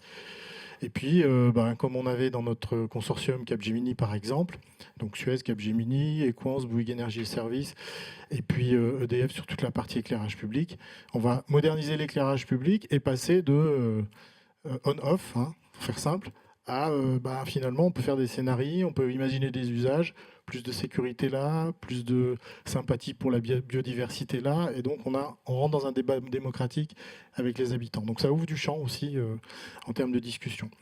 La troisième chose importante, c'est que les citoyens sont là. Donc on a développé une application citoyenne. Aujourd'hui, il y a 50 000 habitants qui, sur toute la métropole et 23 communes, sont nos partenaires. Et ils nous poussent des informations pour améliorer le service public quasiment en temps réel sur les urgences. Et puis sur le reste, ils nous donnent plein d'infos. Et nous, on leur donne aussi en retour des informations. Et on a poussé des e-services. Donc là, on est sur des choses qu'on fait avancer. Et tout ça n'est pas possible s'il n'y a pas de confiance. C'est-à-dire que la question de l'éthique, du comité d'éthique, devrait être quasi obligatoire dans tous les endroits où vous traitez de la donnée. Je ne suis pas sûr qu'il y en ait partout. Et dans ce comité d'éthique, vous devez avoir des poils à gratter qui défendent les libertés publiques, des spécialistes de l'université, des philosophes, la majorité et l'opposition, des clusters de la donnée, enfin, voilà, des sachants, puis des gens qui s'interrogent. Voilà. Donc je pense que ça, c'est important. Et cette question-là, elle vous crée cette brique de confiance cybersécurité, mais aussi cette brique de confiance citoyenne, qui sont les deux pieds, pour moi, essentiels pour pouvoir bâtir un projet digne de ce nom, quoi. Voilà. Après, on peut parler de souveraineté, mais... On va parler d'IA avant. Est-ce que vous avez un projet d'intégrer l'IA? Parce qu'on voit, donc c'est la mode, à juste titre. En tout cas, sur l'IA générative, c'est accessible. On a vu qu'il n'y avait pas d'effet de taille. Est-ce que aussi à Dijon, il y a eu cette envie de travailler? Est-ce que c'est plutôt IA générative? Est-ce que c'est de l'IA prédictive sur le projet Dijon? Est-ce que c'est plutôt en réflexion, et notamment par rapport à ce que vous disiez sur l'idée d'avoir la confiance, donc ce socle cyber, et puis la confiance aussi avec les citoyens? Est-ce qu'il y a une logique aussi de faire participer les citoyens sur ces sujets, ou comment on emmène finalement tout le monde Alors d'abord, ça va toucher au départ plutôt les citoyens. Ils sont touchés par tout ce qui se passe dans l'environnement, dans la vie, quoi. Donc eux, ils sont pas imperméables à tout ce qui se passe sur le développement de l'IA générative notamment. Donc ils l'ont déjà adopté en réalité. Ils nous ont pas attendus. Donc, et le personnel d'une collectivité, il est dans la vie aussi. Donc lui-même, il l'a adopté. Donc il y a les early adopters, comme on dit. Et puis ensuite, il s'agit d'accompagner ça par des formations. Donc je pense que ça, c'est un élément très important. On ne peut pas y aller de manière désorganisée. Il faut faire un bilan, peut-être un diagnostic des compétences. Il y a ceux qui sont à l'aise, il y a ceux qui ne le sont pas. Donc ça, c'est un travail qu'on est en train d'engager. Il y a aussi l'université sur les territoires. Donc moi, je suis en charge aussi de l'université, donc je ne me suis pas privé de travailler avec le PE Bourgogne-Europe, qui aujourd'hui a un pôle IA magnifique, et donc on est en train aussi de voir comment, à travers les travaux qu'ils font, ils peuvent aussi nous amener un certain nombre d'éléments, d'outils, en lien avec le CNFPT, enfin avec d'autres acteurs. Donc ça, c'est des éléments importants, parce que c'était très bien dit avant, il faut des coopérations, il faut travailler en écosystème, en fait. Et donc, c'est pas la peine de faire ce que font bien déjà d'autres, il vaut mieux se connecter et puis essayer de gagner un peu du temps, éventuellement de l'argent, mais ça, c'est accessoire, il paraît, en ce moment. Et donc c'est autour de ces enjeux-là de coopération qu'on essaie d'avancer. La deuxième chose, moi, l'IA, ça n'est qu'un moyen. Si j'ai pas de stratégie, ça sert à quoi? Donc moi, ce qui m'intéresse, c'est d'avoir des sujets, des thématiques sur lesquels j'ai un enjeu. Par exemple, on a un plan climat et biodiversité qu'on a voté. Et donc, sur le climat, est-ce que l'IA peut nous aider à aller plus vite à travers des indicateurs, à travers la construction de tableaux de bord et à travers l'aide à la décision pour prendre des bonnes décisions, à condition qu'on vérifie bien que tout ça soit éthique et que la production de la décision ne soit pas biaisée. C'est aussi un élément important. La deuxième chose, sur la biodiversité, aujourd'hui, si je ne fais pas appel aux habitants pour compter par mètre carré le nombre de coccinelles, je ne sais pas comment je fais. Si je ne fais pas appel à la recherche pour voir les enjeux sur l'eau, des imperméabilisations, des sujets urbains aussi, je ne suis pas un grand spécialiste, moi, du sol. Voilà. Il y a des gens dont c'est le métier, ils font ça depuis 20 ans. Et donc, j'ai besoin d'eux pour pouvoir voir quelle est la qualité du sol à tel ou tel endroit. Est-ce que ça vaut le coup de mettre des végétaux pour qu'il y ait des îlots de fraîcheur? Et donc, tous ces enjeux-là un peu écosystémiques, l'IA peut nous aider à y répondre et à essayer d'aller plus vite. Mais avant, il faut une stratégie et puis il ne faut pas le faire tout seul. Parce que si moi, tout seul, j'ai tout compris, pas vraiment, mais en tout cas, j'ai compris 2-3 trucs. Si je n'ai pas mon président, parce que mon président, François Rebsamen, et voilà, il pige vite, il comprend assez vite.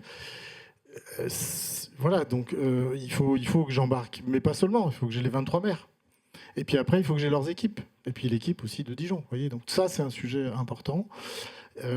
Donc il faut vraiment travailler à cette formation déjà au plus haut niveau.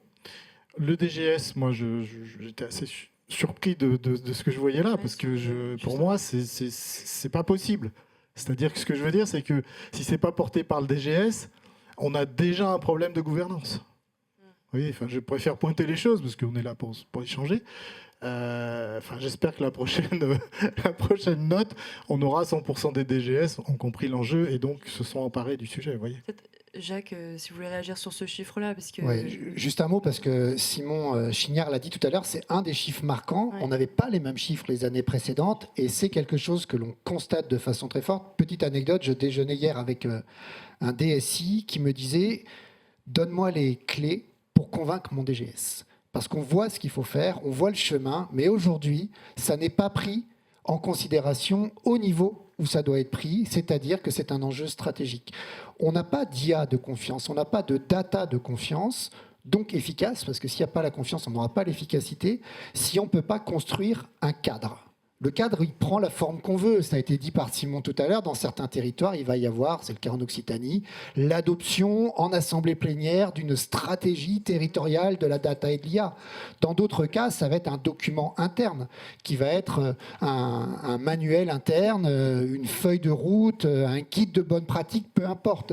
Mais l'idée de se doter d'un cadre qui dit voilà ce qu'on veut faire avec nos data, voilà les conditions dans lesquelles on va utiliser l'IA et le processus de construction de ce cadre est un enjeu éminemment stratégique parce qu'on sait où on va, on connaît les écueils, on intègre bien évidemment la question de la cybersécurité et je pense que c'est un point très très important et peut-être que l'année 2025 marque peut-être un tournant. D'ailleurs, c'est peut-être à cause ou grâce à l'IA. Je me permets aussi de porter un deuxième petit témoignage des directions générales des services qui nous contactent, qui font appel à nous en disant « Venez nous aider pour faire de l'IA ». Ah oui, mais on va venir faire de l'IA, mais on vous prévient, on va beaucoup parler de data. Non, c'est pas ça le sujet. Le sujet, c'est qu'il y a un peu une injonction. Là, on parle de mode, d'engouement.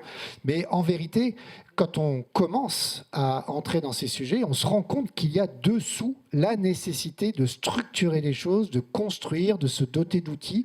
Et la data, et l'IA n'est qu'un moyen d'utiliser la data, c'est une ressource. Ça ne viendrait à personne l'idée qu'une direction générale des services se désintéresse de sa gestion budgétaire. Et les data, c'est d'autres moyens, d'autres ressources au service de l'efficacité des politiques publiques. Et c'est vrai qu'il y a quelques collectivités territoriales, et Dijon en fait partie, dans lesquelles il y a aujourd'hui des comités data qui sont sous ton contrôle, animés, dirigés par la Direction générale des services. Et ça, c'est des choses nouvelles que l'on voit progresser, et pas que dans les métropoles. Peut-être pour aider le DGS le DSI qui voulait convaincre son DGS, je pense qu'il faut un cas d'usage précis. Parce qu'en fait, on a aujourd'hui parce que c'est la vie, on a tous un certain âge, et puis plus ça avance, plus on a un certain âge, et nos DGS d'aujourd'hui et nos élus, les dirigeants, sont des bâtisseurs principalement. Moi, j'ai compris ça dans les 10 ans où j'ai piloté le projet Dijon. Des bâtisseurs, donc ils comprennent bien ce que c'est que la pyramide du Louvre, mais la pyramide BIM du Louvre, non. Vous voyez, si je prends un exemple. Et donc, pour convaincre, par exemple, c'est un peu ce qu'on a fait. C'est à travers les dispositifs d'open innovation. On avait de la donnée, par exemple, sur l'espace public, quand on a fait ce travail. Et donc, on avait, par exemple, les collectes de déchets. Voilà. Donc, notre délégataire Suez, via sa filiale Diez, nous ramassait les déchets. On avait un système de collecte. On a travaillé avec une entreprise, c'est plus une start-up, Verso, qui nous a aidé à réimaginer les tournées en lien avec le terrain, parce que pour moi c'était essentiel, c'est pas un truc théorique, il faut confronter ça à la réalité du terrain. Et ce travail-là de co-construction et de travail à travers l'IA, à travers des modèles, nous a permis de redimensionner les collectes, de les retravailler avec le même niveau de qualité de service, c'était un élément clé. 10% d'économie de carburant, là le DGS il a compris. Non mais je suis sérieux, c'est-à-dire que si il voit un impact concret, alors ça devient visible. Tant qu'on parle de cybersécurité, de data, d'IA, c'est invisible. Pour les gens qui ne sont pas du domaine, qui ne sont pas experts, voilà. Quand on rentre dans les sujets par le sujet du cas d'usage et qu'on le rend concret, là on pige. Voilà. C'est pour ça aussi qu'en matière de cybersécurité, on aime bien aussi mettre en avant les impacts, parce que ça nous permet de sortir justement de cette vision technique, de cette vision, c'est un sujet uniquement informatique, pour que véritablement ça devienne un sujet transverse qui concerne l'ensemble des métiers et qui puisse être pris justement en compte par les plus hauts niveaux de décideurs. On voit les mêmes enjeux sur l'IA et sur la cyber, la nécessité de la culturation, le fait que les élus et que les DGS prennent en compte ce sujet-là pour un sujet comme un sujet stratégique, comme un sujet de développement, qui puisse effectivement s'inscrire dans une démarche globale aussi de co-construction. Donc c'est véritablement, je dirais, les mêmes processus, et gageons que l'évolution qu'on constate en matière de cybersécurité dans les collectivités, à savoir cette montée en maturité et de plus en plus cette prise en compte du sujet au plus haut niveau, notamment par les élus. Les élus ont un rôle majeur à jouer pour impulser véritablement ce changement finalement de culture, ce changement même de vision, de la manière dont on gère les services publics. Gageons qu'il y aura effectivement la même évolution, sûrement plus rapide d'ailleurs, avec l'IA. Monsieur Schulmans, vous êtes élu, vous êtes conseiller régional. Je voudrais revenir sur deux choses. Peut-être la stratégie d'IA de la région Occitanie.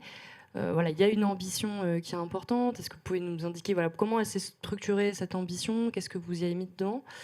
Peut-être le deuxième point aussi, vous êtes président de Cyberrock. Et donc, qu'est-ce que vous faites à Cyberrock?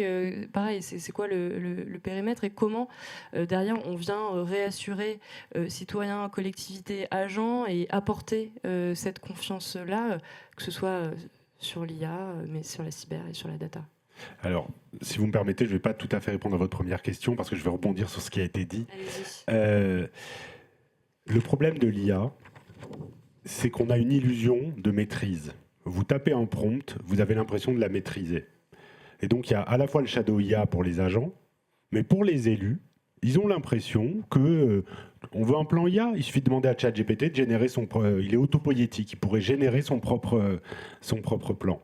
Cette illusion de contrôle, Gardner l'a montré, on va aller vers une désillusion, mais ça veut dire que concrètement, on ne voit pas l'IA comme ce qu'elle est réellement. C'est même pas un outil, c'est avant tout une compétence. C'est une compétence que les élus n'ont pas. Je ne connais pas d'élu qui ait une compétence en matière d'IA. Et les chercheurs l'ont. Et surtout, l'important pour les collectivités, et ça rebondit sur tout ce qu'on s'est dit, c'est qu'il faut se faire accompagner. Je veux dire, la bonne réponse au DSI qui veut convaincre son DGS, c'est « j'en sais rien, mais il y a des experts qui ont la compétence, qui ont l'autorité pour et qui doivent vous accompagner ». Je vais juste vous prendre un exemple là-dessus. J'étais à Vivatech l'année dernière, donc sur le stand région. Si l'année prochaine vous venez à Vivatech, venez passer, on vous offrira le café. Et j'ai 3 entreprises dans la même journée qui viennent me voir en me disant « on est le leader français de l'utilisation de l'IA en matière de lutte contre le fait de jeter les aliments dans les cantines, les déchets alimentaires, les gaspillages alimentaires ». Donc j'ai 3 entreprises qui me disent on est le leader français. J'étais là, ok, bon, c'est étonnant. Disons que le palmarès évolue très vite.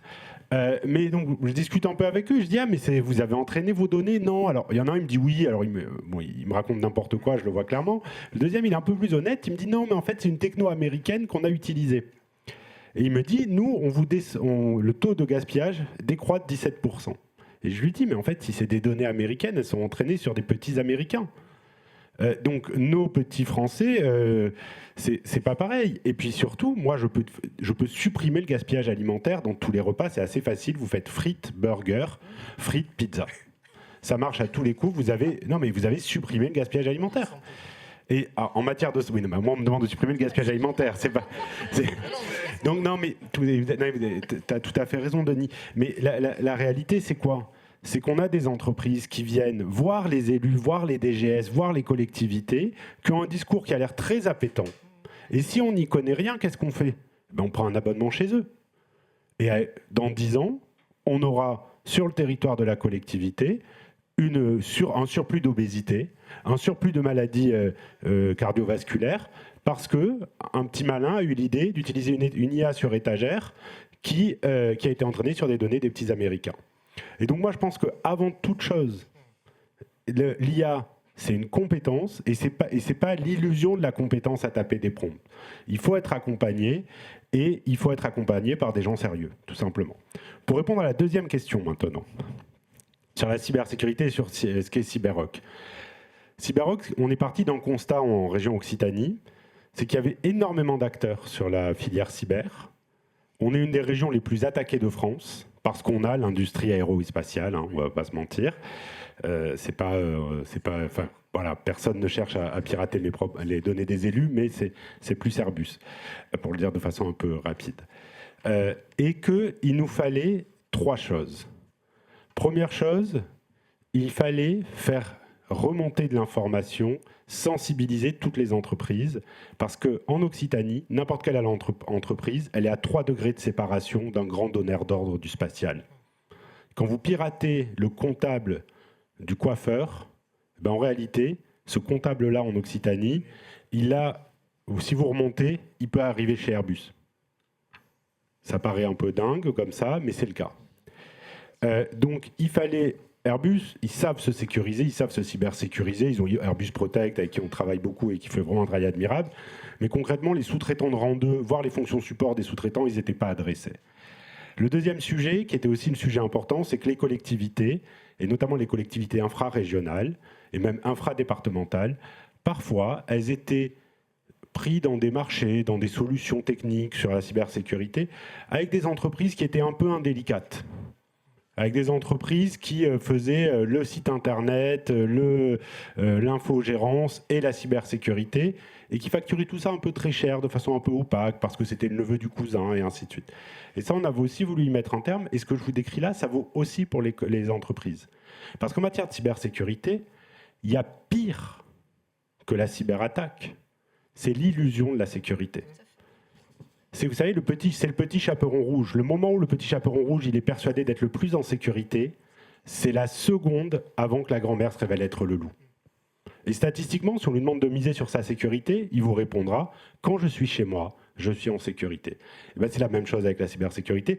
Et j'en terminerai par là, pour apporter une réponse face à ces 3 problèmes, on a monté Cyberrock, qui est une entité unique, un point d'entrée unique, où on a un centre de réponse à incidents, où on a agrégé tous les acteurs de la filière numérique et sur lesquels on les aide, non seulement à les mettre en relation avec des personnes victimes de cyberattaques sur l'Occitanie, mais on aide aussi à valoriser leurs compétences et toutes les fonctions support de ces entreprises, parce que souvent elles sont créées par des gens de la tech, des ingénieurs de très haut niveau, mais qui ne sont pas des commerciaux pour dessous et qui parfois ont du mal à vendre ce qui est quand même... et sont des solutions innovantes, souveraines, et qui pourraient amener de la richesse et de la prospérité en Occitanie.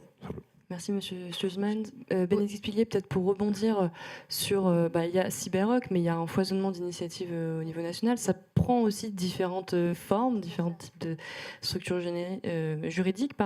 Qu'est-ce que vous voyez chez Cybercercle sur ce foisonnement qui existe? Alors juste avant de répondre à votre question, je voulais juste rebondir sur le faux sentiment de sécurité, parce que notamment pour les plus petites collectivités, on observe que la plupart externalisent leur parc informatique, la gestion de leur parc informatique à des prestataires de proximité, souvent historiques. Et en fait, elles pensent que naturellement, ces prestataires vont avoir le niveau nécessaire en matière de cybersécurité. Or, force est de constater, et malheureusement à leurs dépens, que lorsqu'elles sont victimes d'une cyberattaque, elles constatent à ce moment-là que leur prestataire, dont elles pensaient qu'ils avaient un certain niveau en matière de cybersécurité, ne l'a pas.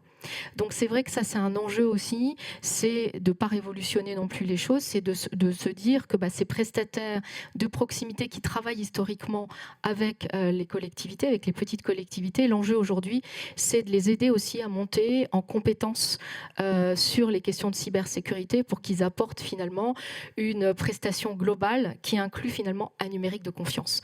Voilà. Mais c'est vrai que sur les territoires, on constate effectivement une multiplicité d'initiatives qui sont lancées pour accompagner les petites collectivités vers plus de maturité. Alors que ce soit en matière de sensibilisation des élus, des agents, que ce soit pour mutualiser des outils, que ce soit pour offrir des services et des outils de cybersécurité, notamment pas mal d'audits souvent gratuits, que ce soit effectivement pour aussi financer des projets. Certaines régions financent aujourd'hui des projets à destination des petites collectivités. Ce foisonnement est aussi porté par une multiplicité d'acteurs, donc des associations d'élus, des collectivités effectivement les plus grandes, des métropoles, des régions, des départements, aussi des centres de gestion ou même des CISRT territoriaux. On voit il y a vraiment une multiplicité d'acteurs. On peut d'ailleurs trouver dans la note plusieurs exemples de cette diversité. Donc ce foisonnement montre que c'est un sujet aujourd'hui qui est pris en compte, qui fait l'objet d'une véritable dynamique de la part des acteurs. D'une part, effectivement, avec cette dimension solidarité, je dirais, le fait d'entraîner aussi l'ensemble des collectivités d'un même territoire dans cette dynamique de montée en maturité, mais aussi ce constat d'interdépendance. On en parlait pour Airbus et ses prestataires de rang 3, mais c'est aussi vrai sur tout ce qui est système numérique des collectivités. On voit l'interdépendance finalement du niveau des systèmes numériques et des missions qui sont portées par les collectivités, et donc leur vulnérabilité finalement à une cyberattaque. Attaquer le maillon faible, c'est l'objectif des cyberattaquants. Alors en revanche, l'un des axes peut-être d'amélioration aujourd'hui, c'est face à ce foisonnement, encore une fois qui est une richesse, c'est peut-être d'en assurer justement une meilleure lisibilité, une meilleure visibilité d'abord pour partager les bonnes idées et éviter de refaire même d'une région à l'autre peut-être des choses qui existent déjà et dont on peut déjà avoir l'expertise, l'expérience. Et puis aussi peut-être sur un même territoire une nécessité de coordination. Alors c'est fait manifestement au niveau de Cyberrock, mais c'est vrai que pourquoi cette nécessité de coordination est importante? Tout simplement parce que on est dans un projet de dynamique co-construite, une évolution globale, effectivement, de la résilience d'un territoire, pas de choses isolées. Encore une fois, il faut faire monter l'ensemble des acteurs. Et puis aussi, tout simplement, parce qu'aujourd'hui, on est dans une optimisation, une volonté d'optimisation des ressources. On n'a pas de ressources exponentielles, ni financières, ni en matière de ressources humaines, dont l'objectif sur un même territoire, c'est d'optimiser les ressources et d'assurer l'efficience finalement des actions qui sont proposées. Encore une fois, on est sur une dynamique vertueuse autour de la confiance.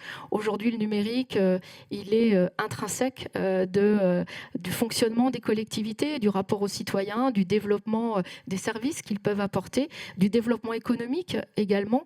Et aujourd'hui, on a besoin d'un numérique de confiance et que cette confiance, aujourd'hui, elle s'appuie sur la dimension cybersécurité, sécurité du numérique. Donc on voit un cercle vertueux qui permet aussi de mettre en évidence que c'est un sujet véritablement stratégique lié en fait aux politiques du numérique, liées aux collectivités et portées par, encore une fois, les élus. Merci beaucoup Bénédicte. Je vous propose qu'on passe à un temps de questions-réponses. Alors s'il y a des questions dans la salle ou en ligne, je vous propose de les poser. Est-ce qu'il y a des questions dans la salle par hasard? Non, pas dans la salle. Oui, alors on va passer le micro.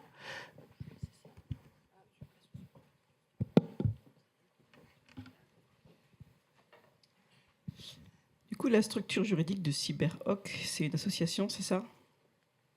J'espère que vous avez 4 heures devant vous, parce qu'on a eu un grand débat là-dessus à la région. Aujourd'hui, on est une association de préfiguration d'un groupement d'intérêt public. On va basculer sur le format groupement d'intérêt public, qui a un avantage stratégique par rapport au statut associatif, qui est que les membres s'engagent pour 5 ans minimum. Et donc, je ne suis pas obligé de prendre mon bâton de pèlerin, enfin, je ne serai plus obligé de prendre mon bâton de pèlerin pour les membres chaque année, pour leur demander de bien vouloir payer leurs cotisations. Voilà, tout simplement. Donc on va devenir un groupement d'intérêt public. Est-ce qu'il y a d'autres questions dans la salle peut-être? Ou en ligne? Oui, question. Alors on ne l'a pas fait tout à l'heure, mais est-ce que vous pouvez vous présenter rapidement Avant de poser votre question, c'est bien de savoir le point de vue d'où on parle. Bonjour à tous et merci pour cette très intéressante participation. Je suis Vanessa Giorno, moi je suis consultante indépendante sur les sujets d'IA et de territoire. Et je me posais la question, on n'a pas beaucoup parlé là d'impact environnemental, notamment dans les baromètres. Est-ce que on parle beaucoup de confiance, etc. Est-ce que vous comptez rajouter des données et des questions sur ces sujets-là pour suivre un petit peu ces indicateurs ? Merci beaucoup. Alors la question, je vous promets, on ne l'a pas préparée à l'avance, mais Simon a présenté un extrait du baromètre et il y a un certain nombre de questions sur les préoccupations, y compris sur l'impact environnemental, sur la préoccupation de nos concitoyens. Et là, je vous invite à voir le webinaire qui sera organisé le 5 décembre parce qu'on va détailler l'ensemble des résultats sur l'IA. Nos concitoyens sont relativement peu conscients de l'impact environnemental des systèmes d'IA en général. Ça, c'est la première chose. La deuxième chose, sur les questions de méthode de travail, et je l'ai évoqué tout à l'heure par rapport à des grilles d'analyse que les collectivités sont dorénavant de plus en plus nombreuses à utiliser. Je me permets de reciter le cahier de l'Observatoire parce qu'on a tout un tas d'outils qui y sont présentés. C'est gratuit et les outils sont présentés en licence ouverte. Donc les collectivités peuvent les utiliser, les adapter à leur guise. Il y a notamment des éléments aujourd'hui qui permettent de faire, je vais dire simplement, du go-no-go, et de se dire qu'il y a aujourd'hui un certain nombre d'usages de l'intelligence artificielle auxquels on peut penser. Dans le cahier, on a publié une cartographie à partir de 250 cas d'usage métier par métier dans les collectivités territoriales qui sont aujourd'hui imaginés, testés et pour certains mis en production par des territoires. Eh bien, on se rend compte que dans un certain nombre de cas, la question de l'empreinte environnementale est une question centrale parce qu'il y a des systèmes qui sont réellement fortement consommateurs d'énergie. On arrive de plus en plus à obtenir des informations, même s'il y a beaucoup de débats sur le sujet, y compris beaucoup de débats d'experts. On a aussi des entreprises qui fournissent ces services qui, petit à petit, font leurs propres calculs, ou mieux encore, le font faire par des experts indépendants et les données commencent à être disponibles. Et les acteurs publics, les acteurs privés devraient faire pareil, mais pour les acteurs publics, c'est sans doute bien plus important, peuvent, avec l'ensemble de ces éléments, prendre des décisions, les soumettre le cas échéant à des comités d'éthique. La question a été évoquée tout à l'heure. Une IA dont l'objectif est d'optimiser la gestion énergétique des bâtiments publics. S'il s'avère qu'elle consomme plus d'énergie qu'elle n'en fait consommer, eh bien l'IA la plus frugale, c'est celle qu'on n'utilise pas.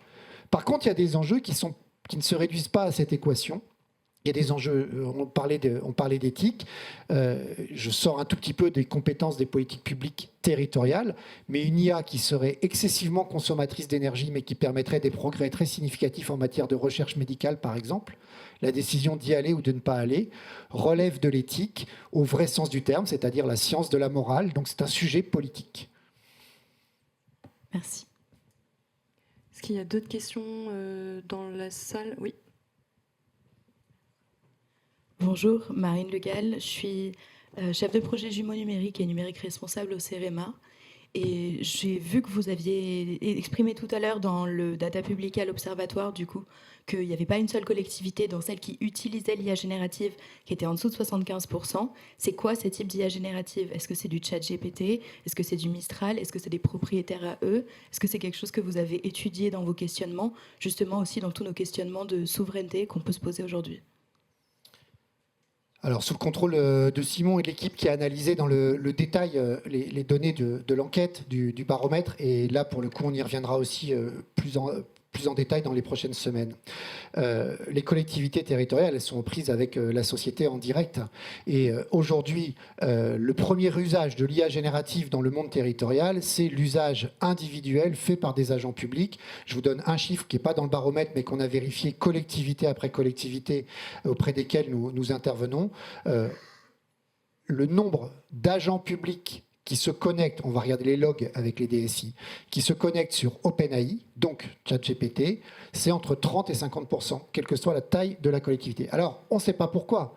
Ça peut être pour préparer son week-end, Ce n'est pas nécessairement pour faire une note d'analyse stratégique ou pire, faire la synthèse de documents qui seraient gavés de données personnelles. Excusez-moi de le dire comme ça, mais c'est quand même l'un de nos sujets aujourd'hui. Ce que l'on voit aussi apparaître, c'est un certain nombre d'offres de services, qui pour certaines ont été évoquées d'ailleurs tout à l'heure par les acteurs qui étaient présents, que ce soit des acteurs dont la Banque des Territoires est actionnaire, du groupe La Poste, d'Orange qui étaient présents tout à l'heure, qui sont en train de structurer et de construire des offres dans lesquelles on va embarquer différents modèles d'IA génératifs qui vont être accessibles. Et là, il y a plein de variantes possibles. Il y a ceux qui vont être, excusez-moi de le dire comme ça, mais uniquement Mistral, ceux qui vont ouvrir la possibilité d'aller sur autre chose. Le baromètre de l'Observatoire Data Publica ne permet pas de le mesurer de façon extrêmement précise. Par contre, ce dont on peut témoigner à travers notre pratique professionnelle aujourd'hui, c'est que tous les cas de figure existent. Et puis, on n'a pas parlé de l'outil Microsoft. Copilot se diffuse aujourd'hui massivement dans les collectivités territoriales, comme il se diffuse dans le monde de l'entreprise, non pas du fait toujours de choix complètement assumés, même si ça peut être le cas parfois, mais parce que c'est aujourd'hui partie intégrante de l'offre commerciale de Microsoft 365. Il y a quelques mois, on avait un produit excessivement cher qui était à disposition pour quelques-uns, puis finalement on se rend compte qu'il est gratuitement offert avec le reste du sujet, etc. Vous connaissez le modèle économique et ses enjeux. On a aussi quelques collectivités en France, elles sont rares, mais qui sont aujourd'hui en full suite bureautique Google et donc immédiatement intégrées avec Gemini. Ça existe aussi.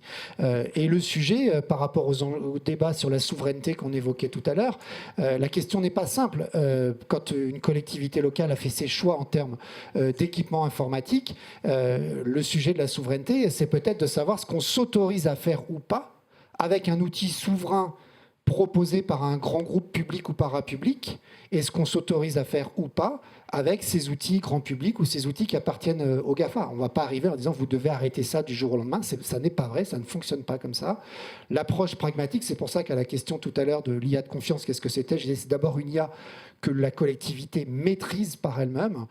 Donc voilà, j'ai peut-être tourné un tout petit peu autour de votre question. Il est malgré tout probable que le LLM le plus utilisé aujourd'hui par les agents publics territoriaux soit d'origine californienne.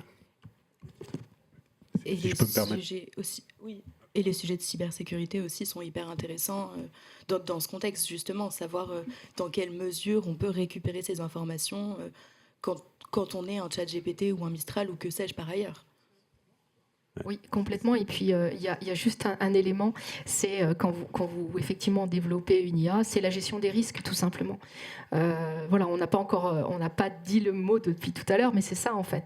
Que ce soit sur un projet numérique, que ce soit sur un projet lié à l'IA, la dimension, je fais mon analyse de risque et je prends ma décision en étant éclairé. En fait, c'est ça, effectivement, l'enjeu aujourd'hui. Pardon. Non, si je peux me permettre, juste en complément de votre question, il y a gérer ses risques et gérer son niveau de risque. Mais on ne pourra jamais empêcher une shadow IA. Moi, je ne crois pas qu'on puisse empêcher le shadow IA. Demain, à la région Occitanie, on a une assemblée plénière et on a un petit jeu avec mes camarades, avec quelques-uns de mes co-élus. C'est de regarder dans les discours de l'opposition le nombre de fois où le mot communauté est cité. C'est un mot qui n'existait pas dans le vocabulaire politique lambda en France avant ChatGPT. Parce que communauté en France, c'est connoté négativement, c'est la communauté religieuse. Sauf qu'aux États-Unis et dans la sphère anglo-saxonne, communauté, c'est la communauté locale, c'est le fait d'être dans l'intérêt général, on est au service de sa communauté.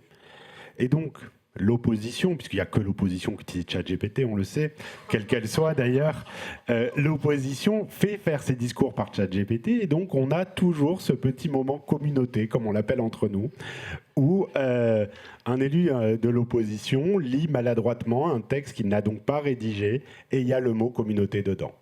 Et ça nous fait rire, mais en réalité, c'est un exemple typique de Shadow IA au sein d'une collectivité territoriale. Nous, à la région Occitanie, pour éviter ça, on a essayé, on est en train de mettre en place un LLM en utilisant Mistral, je trahis aucun secret, en utilisant des systèmes souverains. Et le problème de ces systèmes-là, quand on veut un peu les fine-tuner sur nos données, c'est qu'ils sont légèrement moins performants que les modèles Claude, ChatGPT et ainsi de suite. Et donc, c'est une course un peu contre la montre en permanence entre le Shadow IA, qui est terriblement attractif, c'est l'anneau de Sauron pour l'agent, parce que concrètement, il peut faire des choses qu'il ne pouvait pas faire la veille. Et de l'autre, nos systèmes qui sont globalement un peu plus rugueux. Voilà. Mais je pense qu'on ne verra pas la fin de cette bataille et que même à ChatGPT 15, on aura beau avoir mis en place tout, on aura toujours ce petit décalage et cette course-là. Moi, peut-être pour compléter sur l'enjeu de la cybersécurité, parce qu'on le voit souvent comme quelque chose d'un peu négatif, et donc du coup, on n'ose plus le dire. C'est quand on dit cybersécurité, tout le monde part en courant. En fait, il faut peut-être inverser la donne en se disant qu'est-ce qu'on évite. Voilà, parce que en fait. Moi, j'ai un président de CCI qui a eu à vivre ça, et il a compris ce qu'il n'avait pas évité pour ses boîtes. Et puis, est-ce que c'est pas finalement, si on se positionne dans une dimension plus stratégique à moyen long terme, une fois qu'on aura passé nos épisodes nationaux en ce moment, de se dire, est-ce que la cybersécurité, si on se mettait à travailler dessus un peu plus de manière organisée, alors ce qu'on essaye de faire dans les grandes régions, voilà, qui sont les plus belles, dans les métropoles qui essayent d'avancer aussi, qui sont, voilà, merci, c'est de se dire aussi, est-ce que finalement, à un horizon assez court, 5-10 ans, c'est pas un sujet d'attractivité de nos territoires si on réindustrialise notre pays? Vous voyez, c'est qu'on peut aussi le prendre dans cet enjeu-là, et moi, c'est comme ça que j'essaie de le poursuivre, en se disant, si on s'y prépare avec tout notre écosystème régional, parce qu'il faut que ce soit aussi accessible à des collectivités de taille modeste ou moyenne, parce que sinon, ça sera notre maillon faible. Donc, ils sont plus importants presque que nous. Donc ça, c'est un élément qu'il faut intégrer dans la cybersécurité. Avoir cette logique d'écosystème global, que peut-être la région, c'est ce qu'elle fait en général sur les communes de petite et moyenne taille, soit là sur l'ingénierie, et les métropoles sont là aussi en soutien. Donc on arrive à travailler ensemble, c'est un élément important. Et puis, je pense que derrière, à ce moment-là, on devient un territoire qui, pour des industriels qui demain voudraient s'installer quelque part, se disent, là j'ai les compétences. Vous voyez, c'est aussi comme ça qu'on peut imaginer le sujet de la cybersécurité positivement. Voilà, je voulais quand même dire ça. Merci Denis Hameau. Est-ce qu'il y a une dernière question dans la salle? On me dit dans l'oreillette qu'il n'y en a pas forcément en ligne. Merci beaucoup à tous les quatre pour votre présence et pour ce temps d'échange. Voilà, je vous remercie. Une fois n'est pas coutume, on va conclure cet événement légèrement en avance. Je tiens à remercier toutes les équipes qui ont travaillé sur cette note de conjoncture et qui ont travaillé sur le baromètre 2025, en premier lieu l'Observatoire Data Publica, mais aussi voilà, les différents partenaires, La Poste, Orange aussi, la Gazette des Communes qui soutient, les équipes de Civiteo et de Cybercercle. L'événement, vous aurez le replay accessible en ligne sur la page événement. Si vous êtes inscrit, vous aurez voilà, le replay. Vous aurez aussi le support de présentation. Et puis, si vous cherchez sur Internet, note de conjoncture Data IA 2025, normalement, si on n'est pas mauvais en SEO, et on l'espère, vous retrouverez rapidement cette ligne-là, enfin cette note-là à télécharger. Un grand merci à toutes et tous. Et puis, pour les personnes présentes, je vous invite à un petit moment de convivialité tous ensemble. Merci.